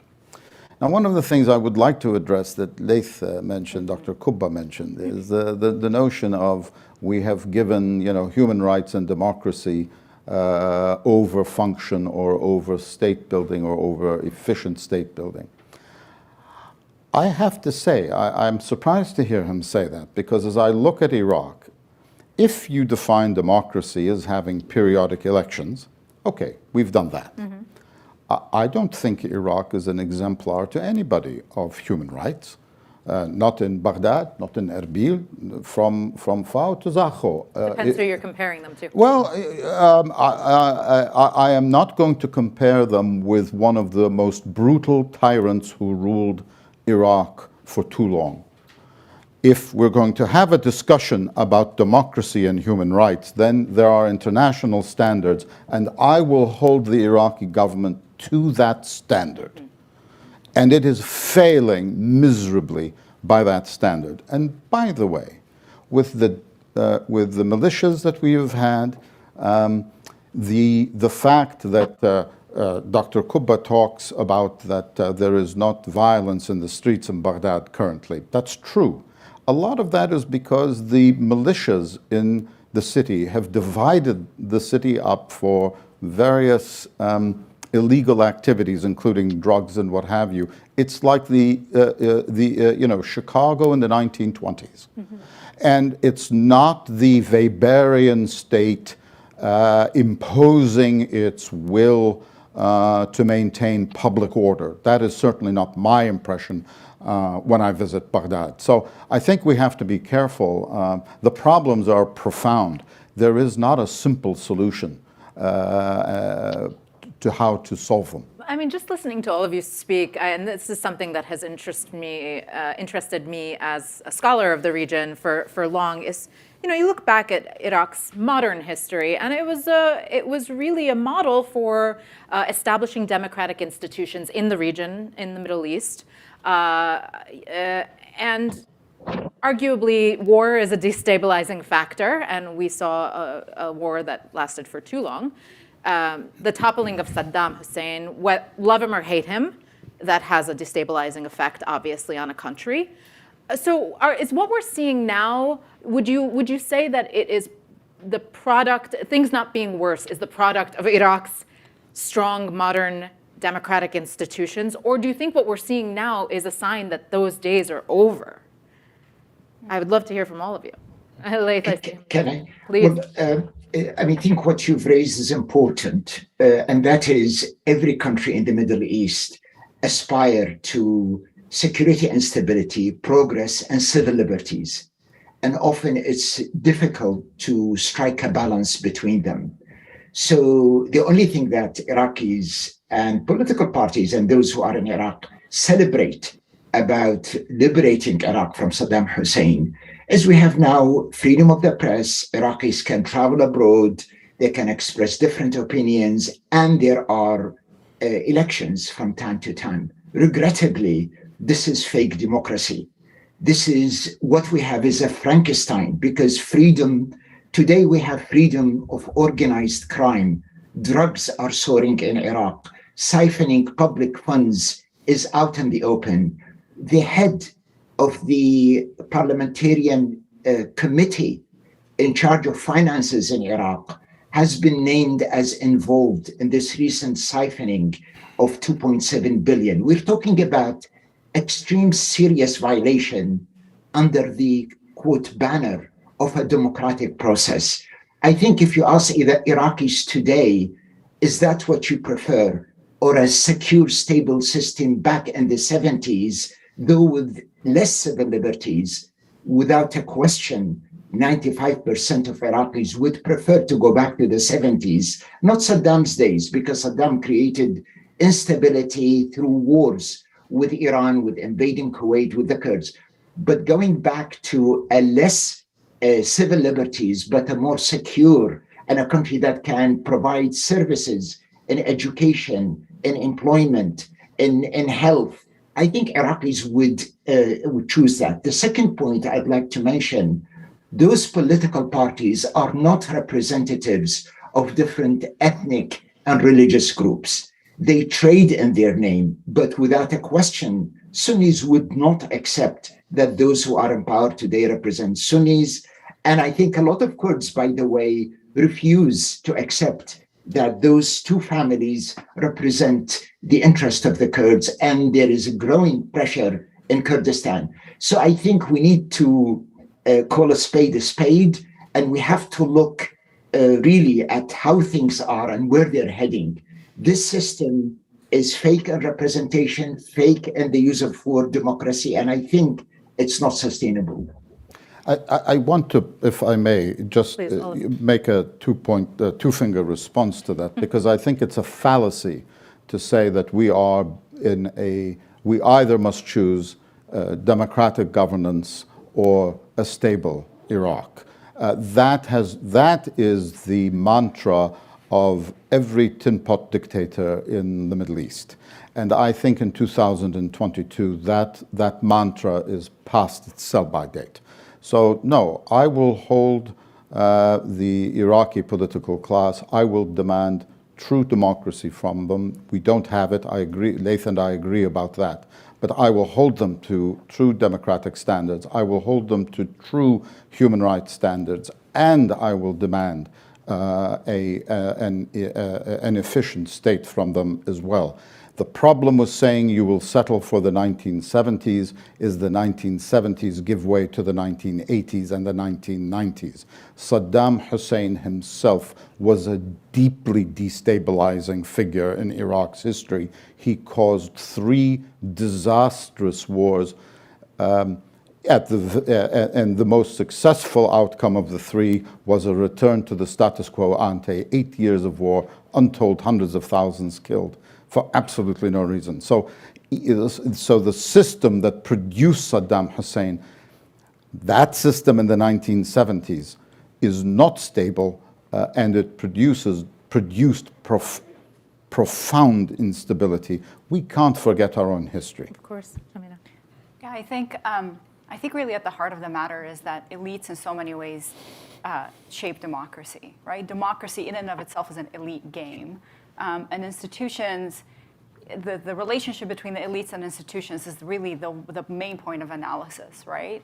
Do elites drive institutions, or do institutions drive elites? And I think in the case of Iraq, what we've seen is at no point has Iraq's autocracy rating really gotten better, nor have we seen really this kind of deeply entrenched kind of deliberative democracy take place for the reasons that my co-panelists have noted. And I think in looking even historically, Iraq was at no point really a functioning democracy. It was always about this kind of elite game in terms of how government positions were negotiated from the time of the monarchy and even into the 1960s and 70s and so on. And so I think in saying that, I do want to be a little more hopeful maybe to say that I think Iraq's experience over the past 20 years in some ways resembles other democratic experiences. And I think people oftentimes think democracy is just, it's a switch that you kind of flick on and off. And if you have the right institutions in place, then everything will follow. And that's just simply not how it is. And looking at democratic context and the evolution of democracy, both in the Western context and in the non-Western context, thinking of Latin America, South Korea, Japan, et cetera. But I do want to say, too, that it takes time.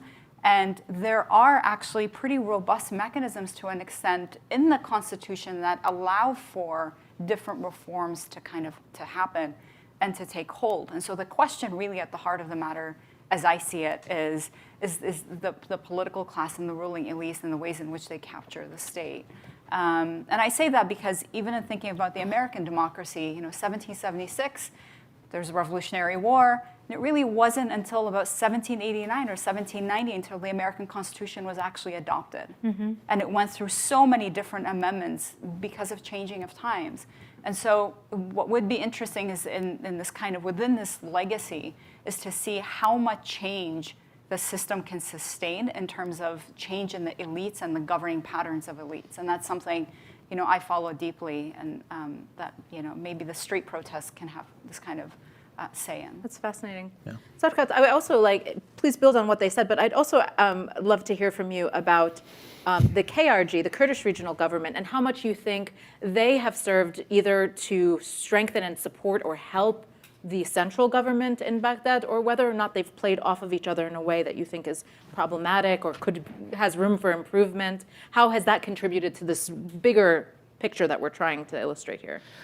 We need to be somehow frank about how to describe the Iraqi political system. It is a constitutionally democratic system, but actually New York Times Magazine had a better definition for that. It's a kleptocracy currently. It is not only in Baghdad. That some people, they make this mistake. They think that Kurdistan region is really the other Iraq or is it Dubai. It's actually not.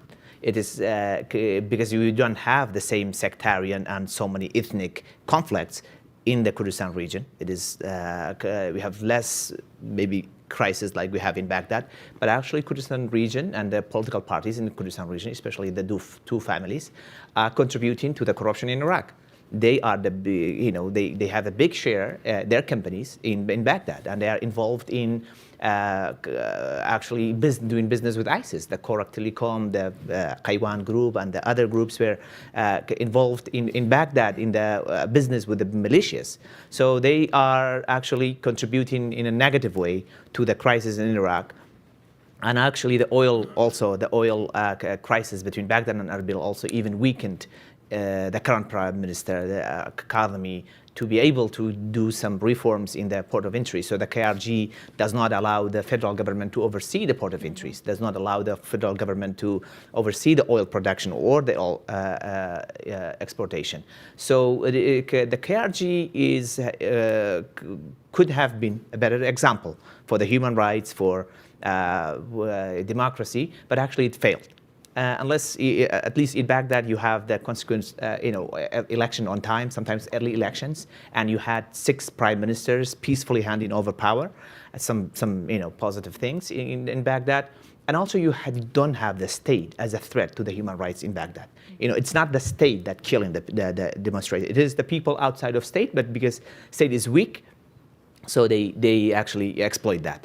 But in Kurdistan region, it is the state that captured journalists and trialed them, imprisoned them, and in some cases they killed them. In every demonstration in Kurdistan region, there are like dozens of people in Erbil, Duhok, and Suleymaniye killed. Nobody held accountable. Nobody held accountable for any of that. But they sometimes they present themselves in Baghdad, the ruling parties in Kurdistan, that they are a model. Of course, we have better stability compared to Baghdad. Maybe better infrastructure, roads and stuff like that. But the unemployment is skyrocketing in Kurdistan. Poverty is skyrocketing in Kurdistan. And COVID didn't help any of that, I'm sure. No, of course. COVID is worsened it, but even exploited by the ruling party. So the element of Kurdish politics, and also let's not forget the KDP and the PUK, they had senior position in the Iraqi government. They played a really very serious role in Baghdad. So they had the Ministry of Finance, they had the Ministry of Foreign Affairs, they had the Ministry of Reconstruction, and then they had the Ministry of Justice. So many, and also the presidency.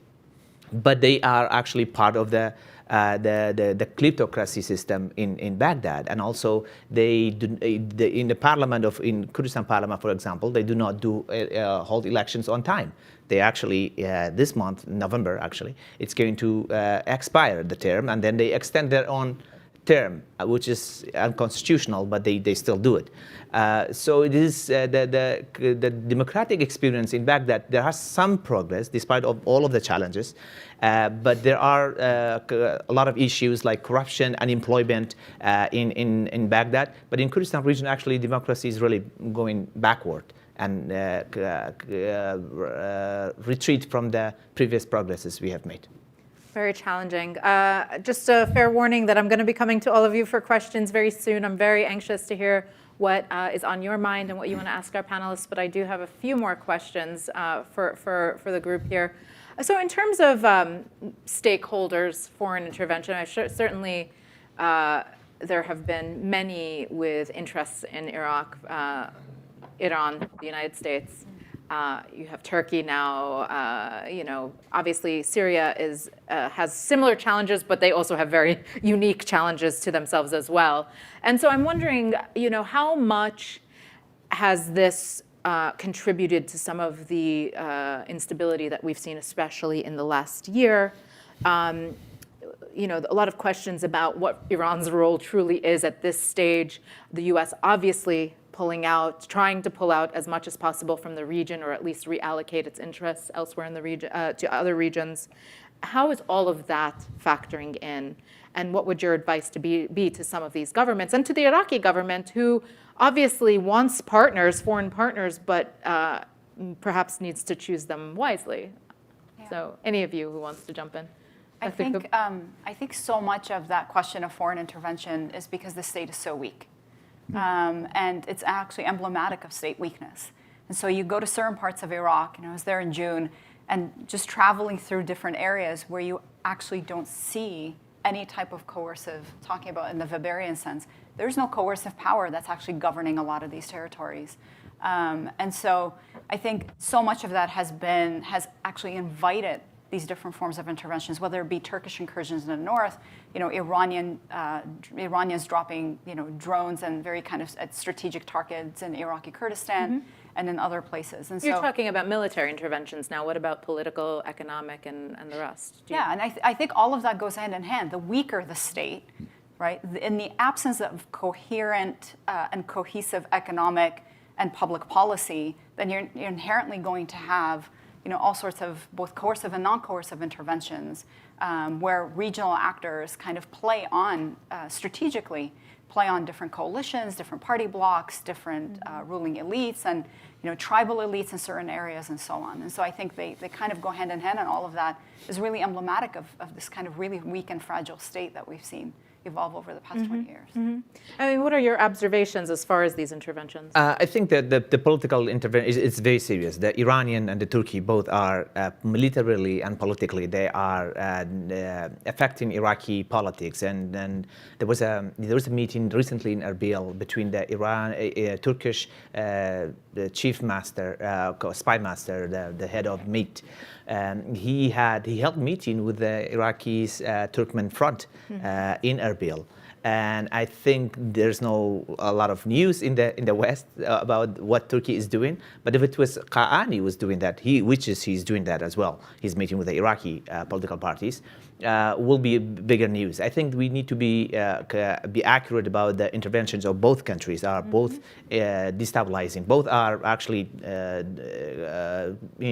trying to cut the water from Iraq. Both are benefiting from the Iraqi market without contributing to the Iraqi economy. They are just taking money from Iraq. So I think I agree with Shamiran that the weaker the state is, the more intervention you have. I think that in Baghdad, the less we have the contentions and the confrontation between U.S. and Iran, it is better for Baghdad.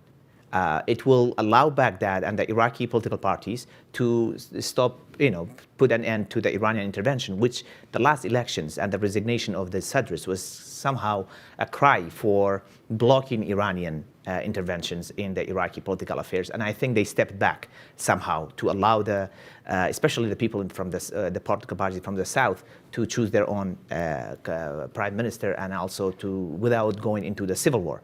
Because Do you think that contention still exists? It still exists. It still exists, but I think Iran is somehow becoming less popular in Baghdad, becoming those who are aligned with Iran becoming less popular among the public. Last term, when I was in the parliament, we had over 75 former fighters of Iraqi army or the PMU in the parliament. They had no interest in policy making. We had no interest in any lawmaking job. Their interest was just there to actually take the position. That was it, and it was made the parliament to be dysfunctional. But then the recent elections, actually many of them got out and they was not re-elected, and we have less military commanders becoming the members of the parliament in Baghdad, and also those who are aligned with Iran. Actually, if the Sadrists were not resignating, they became minority from majority, overwhelming majority in the parliament. So these are some positive signs, and also you have seen the demonstrations in Baghdad, in Karbala, and Najaf, and Basra against Iranian consulates. So there's all the same thing in Kurdistan against Turkish consulates. But this is the sign that the Iraqi people, as a people, refusing the intervention of Iran is not welcome to real Iraq. It is good to have a good relation with Iran, and also Turkey is not welcome to rule some components of Iraq and claim some territories in Iraq. So I'm curious, just actually, sorry to interrupt you, but I'm curious how much of that is related to the new government in Iran. Do they have less sway over the current Iraqi government, or does it not matter who's president of Iran ultimately? Is it really the IRGC and whoever the clerics are who are essentially who were pulling the strings? I can tell you from my own experience, having seen with my own eyes in Tikrit, Qasem Soleimani walking around in 2017, and he was like a rock star walking through Tikrit, which is, as many of you know, Saddam Hussein's hometown. And the price, it's, hey, we're going to help you fight Daesh, but the price is we have a say in what goes on in your government. So you're saying that that's different now, and I'm wondering why it's different. I think it's more about the Iraqi, because we have a lot of challenge. The priority was the ISIS in the 2014. So everybody was paying attention to ISIS. Erbil was about to fall, Baghdad was about to fall. So even the Barzani, he had sometimes showing to have a rivalry with Iran. He reached out to Qasem Soleimani to help him to hold on to the lines. American came very late. So that was the time of the, that's why so many of them became MPs in the parliament, the PMU commanders. But I think it's one thing is changing is that the people are not paying attention to the ISIS. They want jobs, they want safety, they want schools, they want hospitals, and they see that Iran is partnering with the people who are the most corrupt in Iraq. Which may not be Iran who make them corrupt, but they are really aligning themselves with Iran.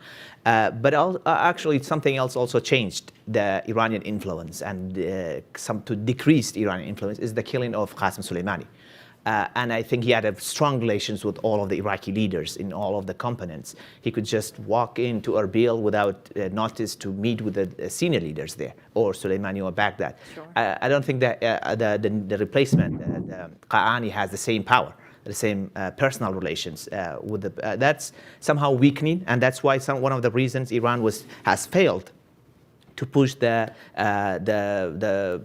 Sadrist and the other side, the framework, to reach an agreement to forming the government. So they were limited and they have less influence than they had before, as the Iraqis are growing up to be among the Sadrists and also other political parties, to refuse Iran to rule Iraq. To have a good relation, that's fine, that's positive with have relation. We cannot deny that, but to have Iranian or Turkish or Saudi Arabia rule Iraq, that's something, a sentiment growing among the Iraqis. I want to invite you all, if you have questions, please, there's a microphone that we can pass around. I definitely have a million more questions for our fine panel. So yes, go for it. Thank you so much. This is Bilal Wahab from the Washington Institute. My question is about U.S. policy from an Iraqi perspective. So a two-parter. One, what is U.S. leverage in Iraq, both real and perceived? And then two, what is the most constructive way forward for the U.S.-Iraq relationship to be about the two countries and for it to be sustainable? You stole one of my questions, friend. So I would love to hear from all of you about that. Times are changing. So what is your advice and what is your view on the policy? Maybe Dr. Lay?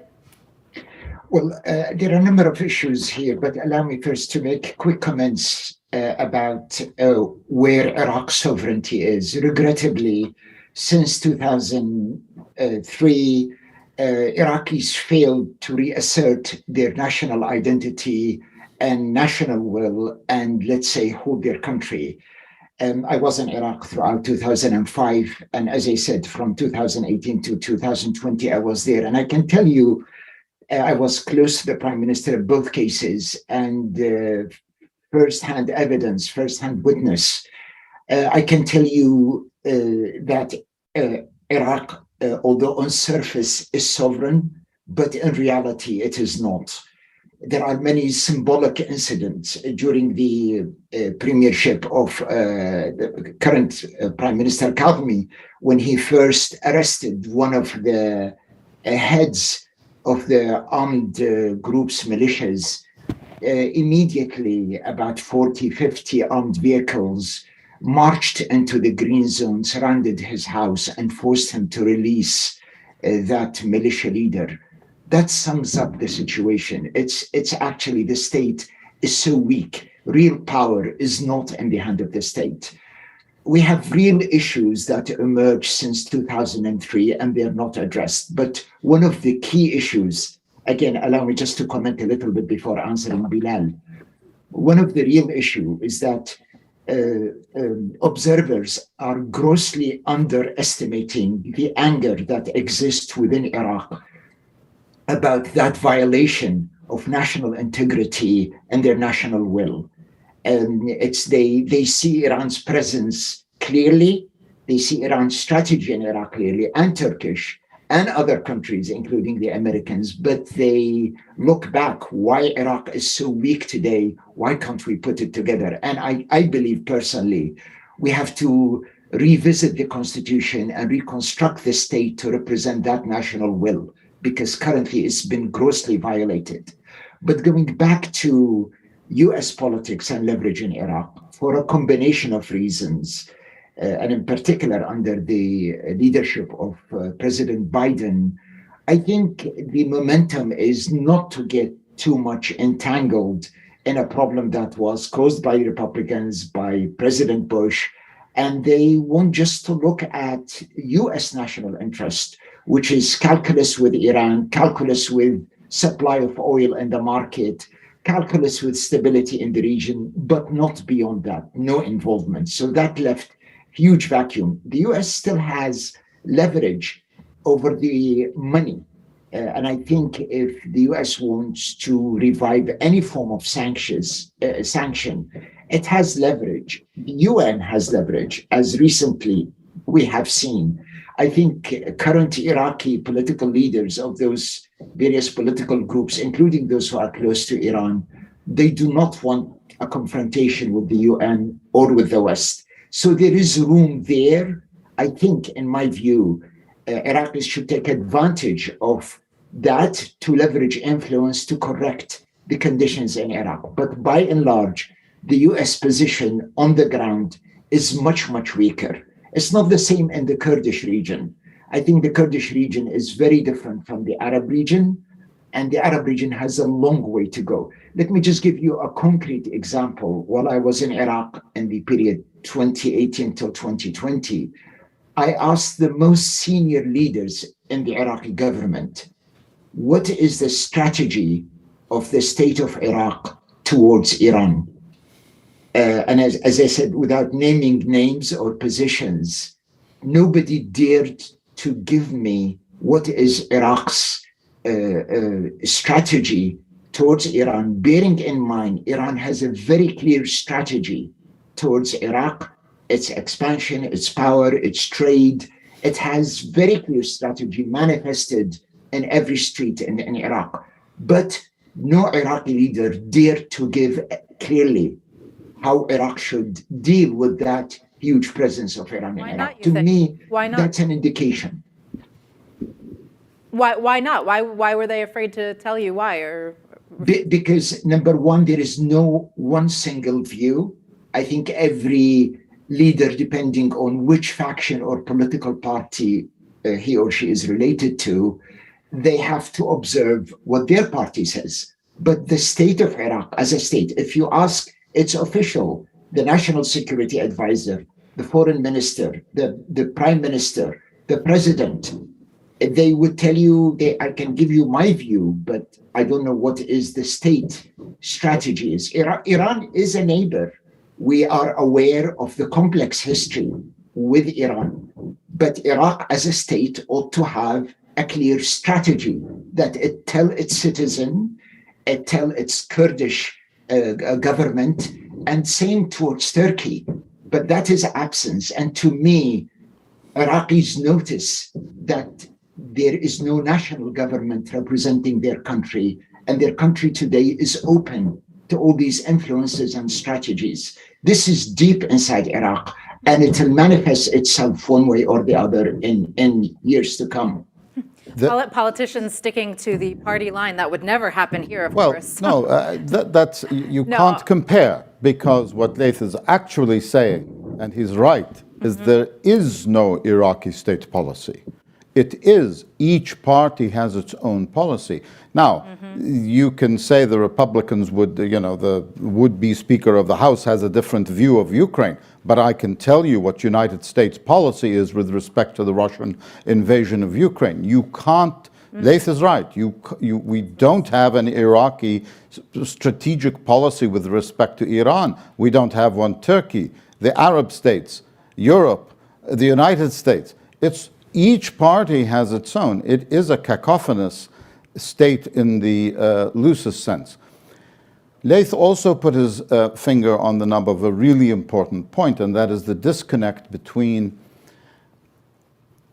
rank and file Iraqis and their definite sense of Iraqiness and their love of their country, and the sort of a divorce from that on the part of the political elites.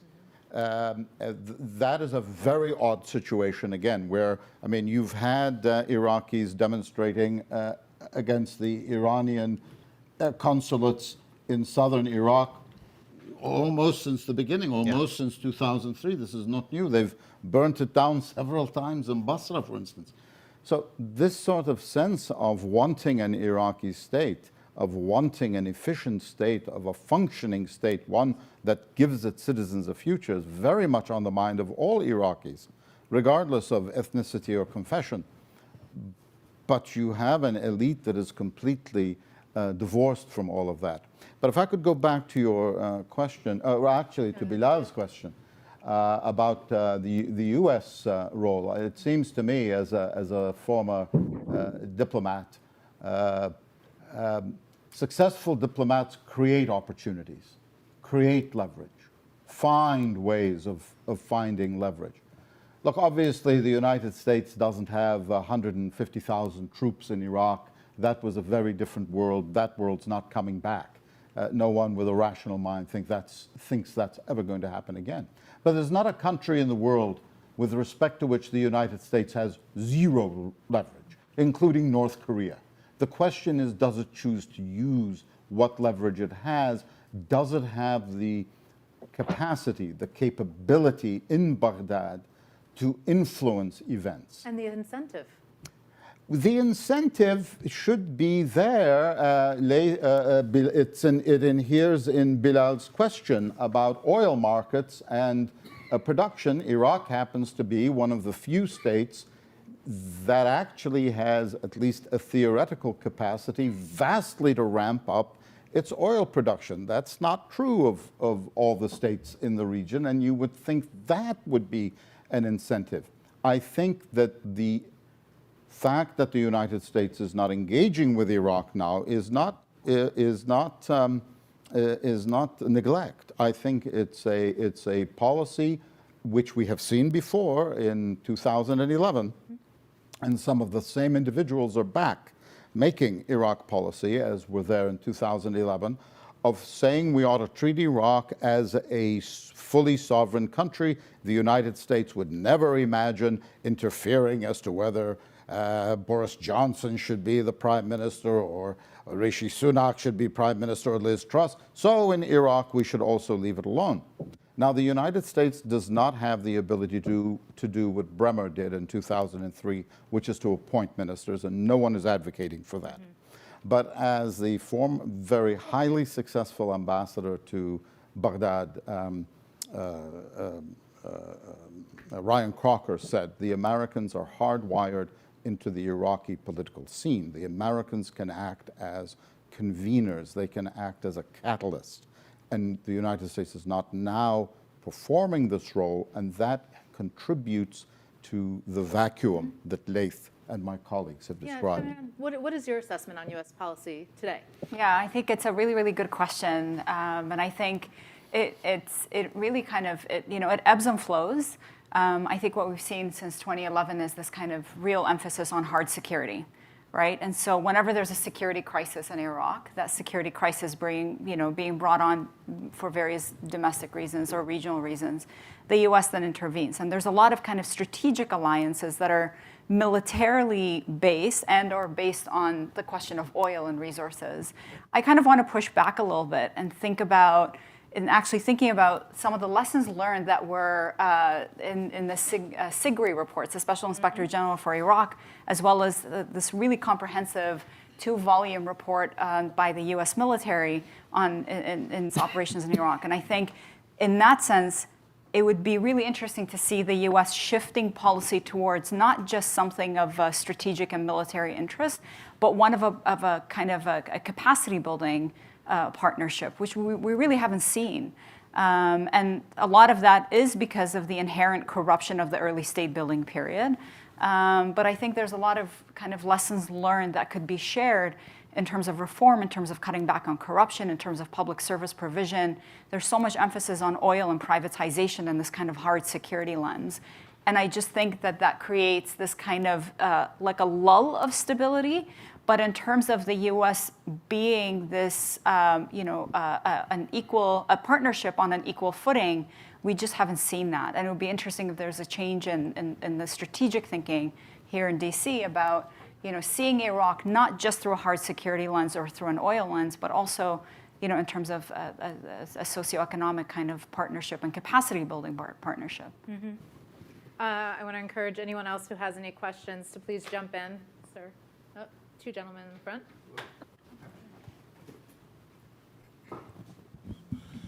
Thank you very much for this discussion. Reference was made to the recent independent group of legislators in the Council on Representatives.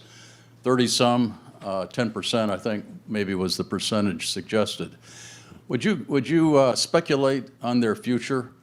Is this number likely to expand, or are there institutional barriers to expansion? Do they need to organize, unify in some way as a new political party? Maybe that's not even possible. But could you address their prospects? Thank you. Okay. Do you want to start? Yeah. Actually, there's the independents and MPs in the parliament. Not all of them are independent. They run independently, but they are actually representing political parties or join the political parties in some way. But they are not united. I mean, they don't have the same platform. They have different views, and some of them they are actually fighting each other.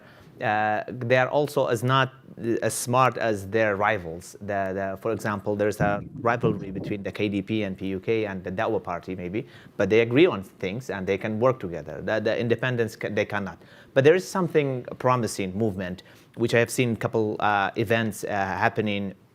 I participated in one of them in the Qar and in other provinces. The new political parties, they're called the Tashrini parties. They had held conferences, and they invited the like-minded people from Kurdistan region as well for the first time to have a national platform. That's a progress. I think I have hope for that movement to grow. Of course, there will be a lot of challenges and interventions from the bigger political parties, but I think unless we have a national movement from Basra all the way to Zakho, it is very hard to have that in the parliament. We should have it as a political party that will run on the national platform, not on a sectarian or ethnic platform. That will bring the real change, and that's becoming more, getting more momentum and popular in the Iraqi street. But one thing also I want to mention to what Bilal mentioned about the Americans, it's interesting. One thing is Americans are really doing a great job in helping Iraqi military forces fighting ISIS and empowering them and providing logistics. But also the Iraq may need also the defense system to defend its airspace and also the border against the Iranian and Turkish aggressions.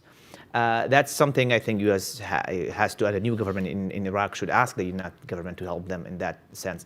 But also there's a problem with the U.S. Policy in Iraq when it comes to dealing with the Iraqi politicians. They cherry pick politicians based on who is, who they like, who not based on who's corrupt, who's not, who's violating human rights, who's not. So I don't see a big difference between Abu Mazen and Barzani. I don't think a big difference between Maliki and Talibanis. And I think they all friends of Iran. They are all violating human rights. They are jailing journalists, killing protesters, and they are corrupt. Because some of them, they have their actually properties here in the U.S.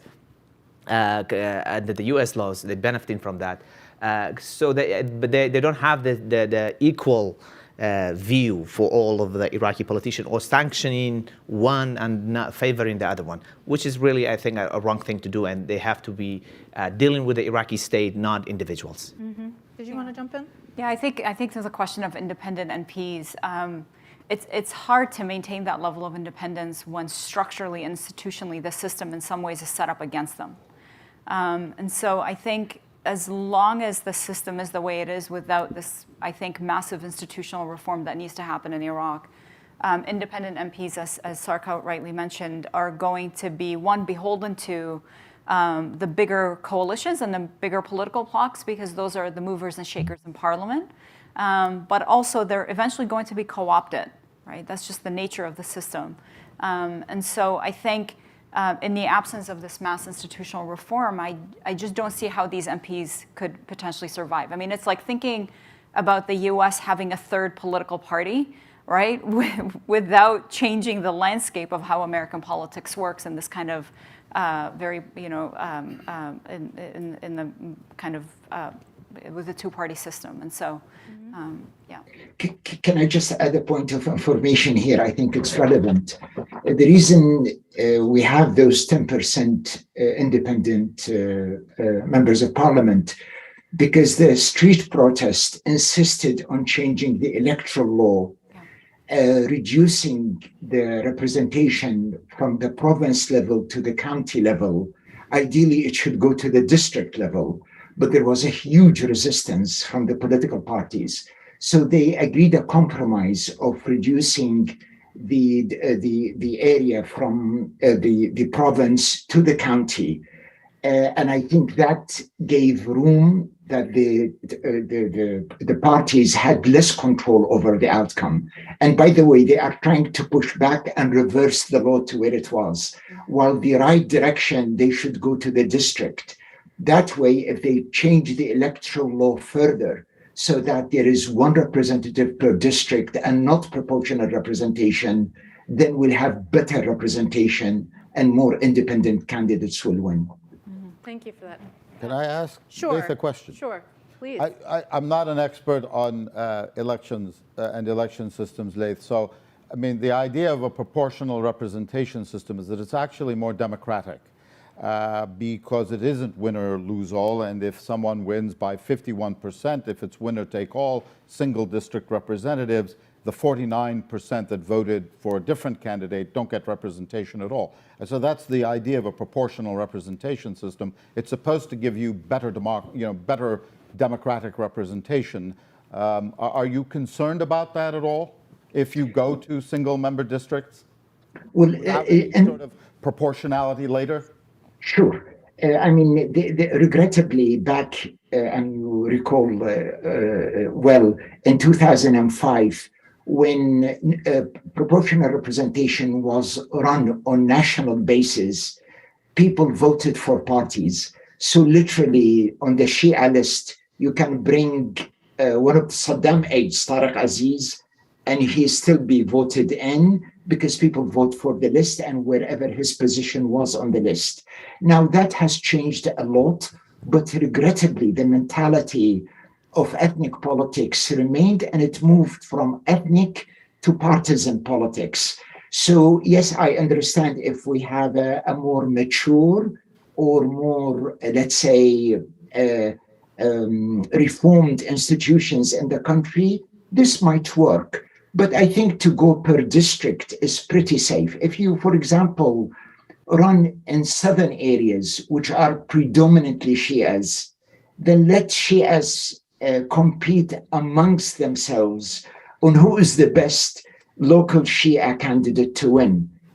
Might be a tribal leader, might be a university professor, might be a member of a party.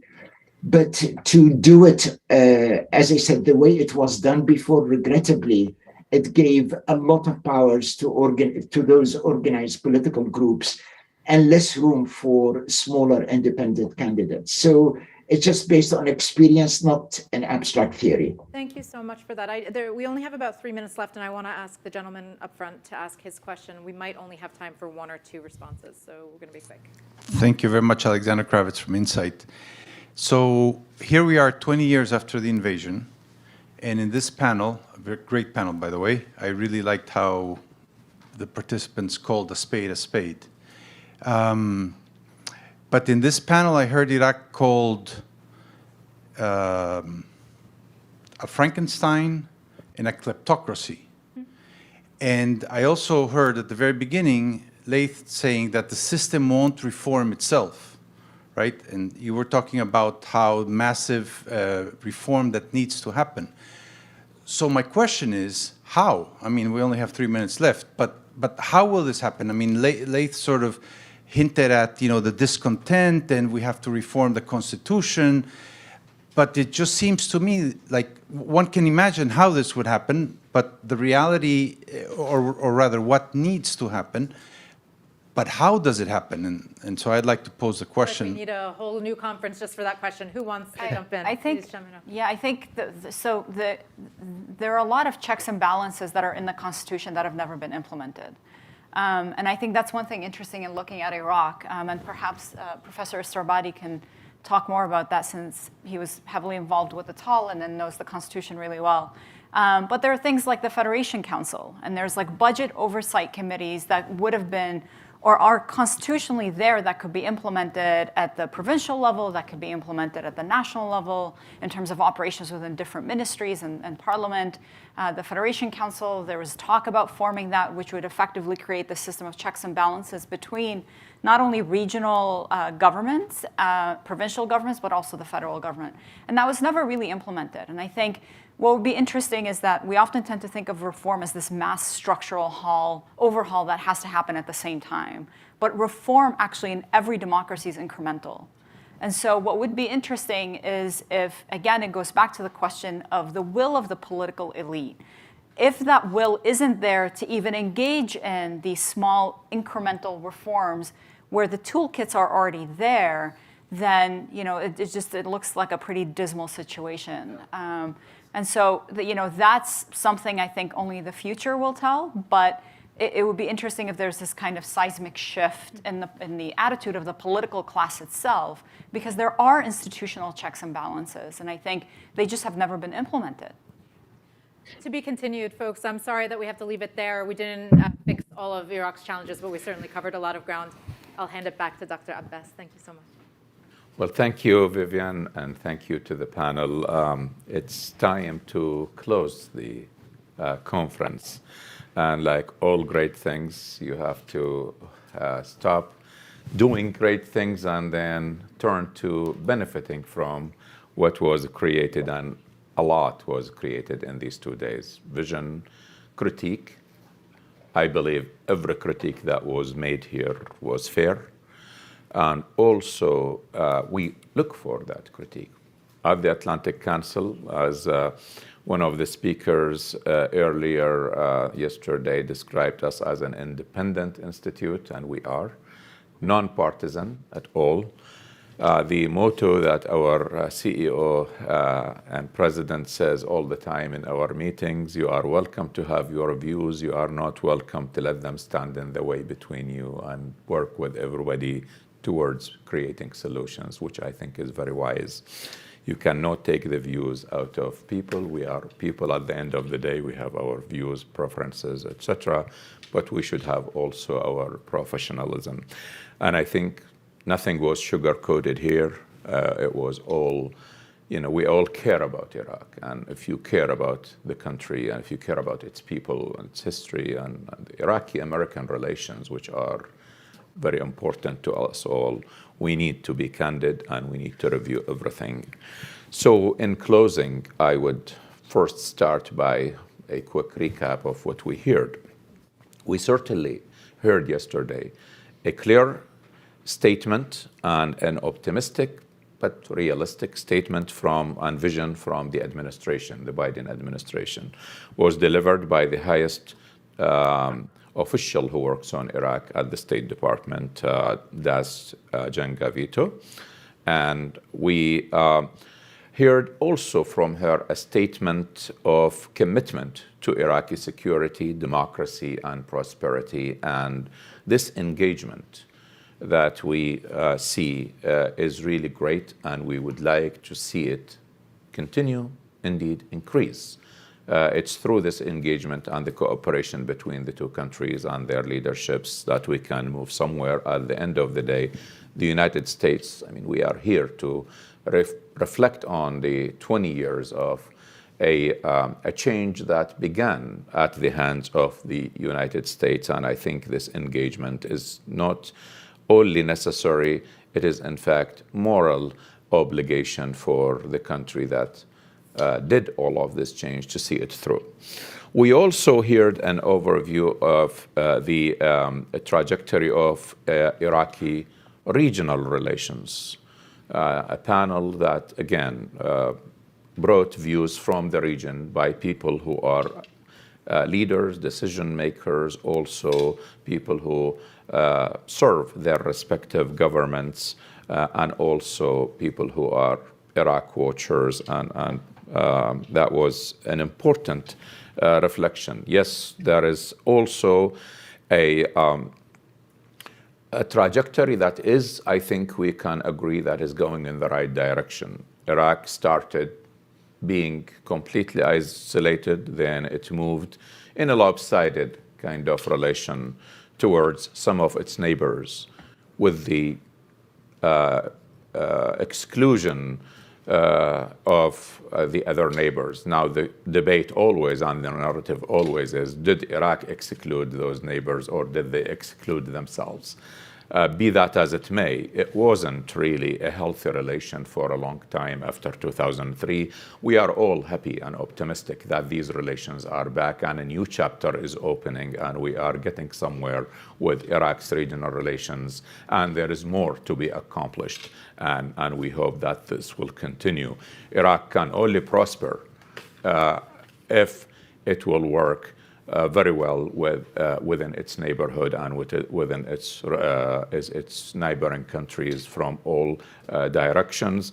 And that is very important for Iraq, and it is very important for the neighbors. When we talk about the neighbors, we also, or the neighborhood, we talk about the neighborhood including Iraq. In the panel that I had the honor of participating, and I mentioned that it is a tough neighborhood, and I mentioned the neighbors. But also in the after the panel, I mentioned on the side, and I should mention it here as well to rectify that or complete the picture, that the neighborhood was tough also with the participation of Iraq. Iraq invaded two countries and had several other internal wars before 2003, and it was a large contributor to that toughness of the neighborhood, and therefore everybody had the responsibility for the neighborhood being tough, but also everybody bears the responsibility and the obligation to make the neighborhood better, because at the end of the day, they are living in that neighborhood, and it's good for them and their progeny to make it better. We also heard about the coordination of security forces, U.S. and Iraqi security forces, something that is completely out of the box, I would say, narrative. A lot of people mention and write about, especially in this town, about the hostilities Iraqis have to U.S. Troops' presence and to the security cooperation. But also we hear the other side of it, how the people who are involved in the day-to-day providing of security looked at each other, saw each other, and how they view their work together. Iraqi and American forces trained shoulder to shoulder and fought shoulder to shoulder, and they spent many times in the same foxholes, and also they bled together. And that is something that we have to also mention to complete the narrative. We don't sugarcoat, again, the challenges of having U.S. troops on Iraqi soil for many reasons, but also we cannot or underestimate or even brush off these successful stories. The defeat of ISIS was just the last of those, and Iraq was facing an existential threat, and it was the coalition that was led by the United States that made that defeat of ISIS easier, faster, and also more effective. Today, we heard in the beginning a wise set of insights about the experience of 20 years, reflecting on the last 20 years, how the vision of the post-2003 was initially contemplated, how it was unfolding over the years, and where must it go in the future, and how to get there. And I think that was a very useful and very insightful and helpful statement that we heard in the beginning of today's work. We also heard an excellent overview of Iraq's energy issues. The panel actually was very important and timely, as everybody right now, from the Ukrainian war to the European crisis of energy to the regional crisis, and everywhere, I think talking about energy and potential was a great contribution to the debate today. We heard about it from top experts and policy shapers as well, and people who are practitioners on the panel. This progress, potential, and also the challenges that were laid before everyone deserve a great reflection and great contemplation to see how we can benefit from what was presented. The Minister of Culture of Iraq, and who was speaking, as he always every week speaks on behalf of the Council of Ministers, spoke also about the other side of this relation between Iraq and the United States, the cultural side, the educational side, the technology, the issues that are not often talked about, the non-security centered issues. You know, when we spoke about in a couple of last year, 17,000 missing or stolen, smuggled Iraqi artifacts that are not just Iraqi. As an Iraqi, I grew up knowing in our intellectual debate, we always saw our heritage, which is more than 7,000 years of recorded history, as the heritage of the entire world. Every first that humanity had something to do with that region. So I have no right to claim it more than anyone else on the globe in the continents, that this is our own heritage, and for it to be looted, to be taken, to be smashed, to be smuggled, sold in a way that is completely random and chaotic was a huge crime, not for against Iraq, but a crime against humanity.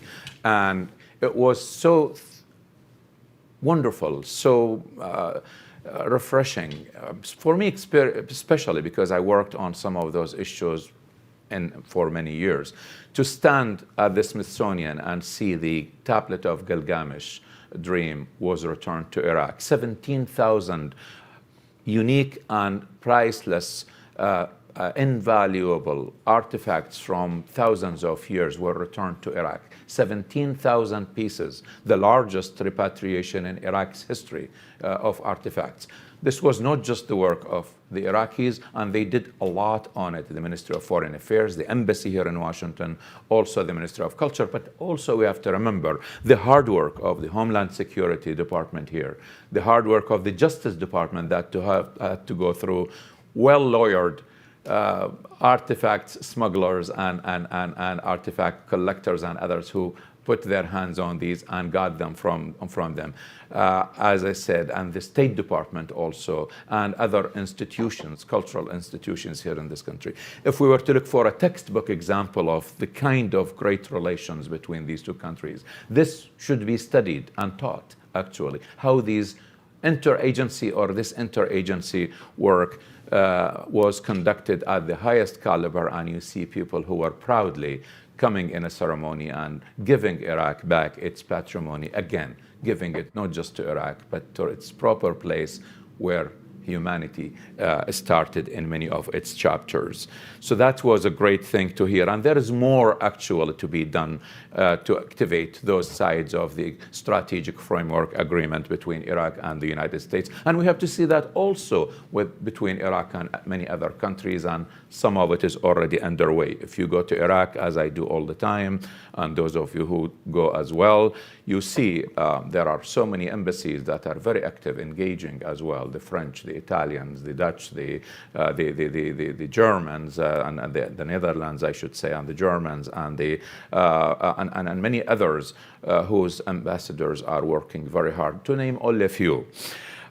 Finally, we closed with what you just heard, and I don't need to refreshen your memory about that. This excellent panel that looked at probably the crystallization and the core of the entire post-2003. Yes, we can talk about culture, economy, other things, but how the democratic regime, system, you name it, whatever, government is finally taking shape, and how the trajectory of that endeavor will be the final analysis of how we will judge the post-2003. You heard about it from people, again, who were from day one participating, people who contributing intellectually, legally, constitutionally, put the vision together, had a lot of their work implemented, a lot of their work being maybe messed up by others, and they still bear the scars of that. And those of us who really watched it away from the academic side and others.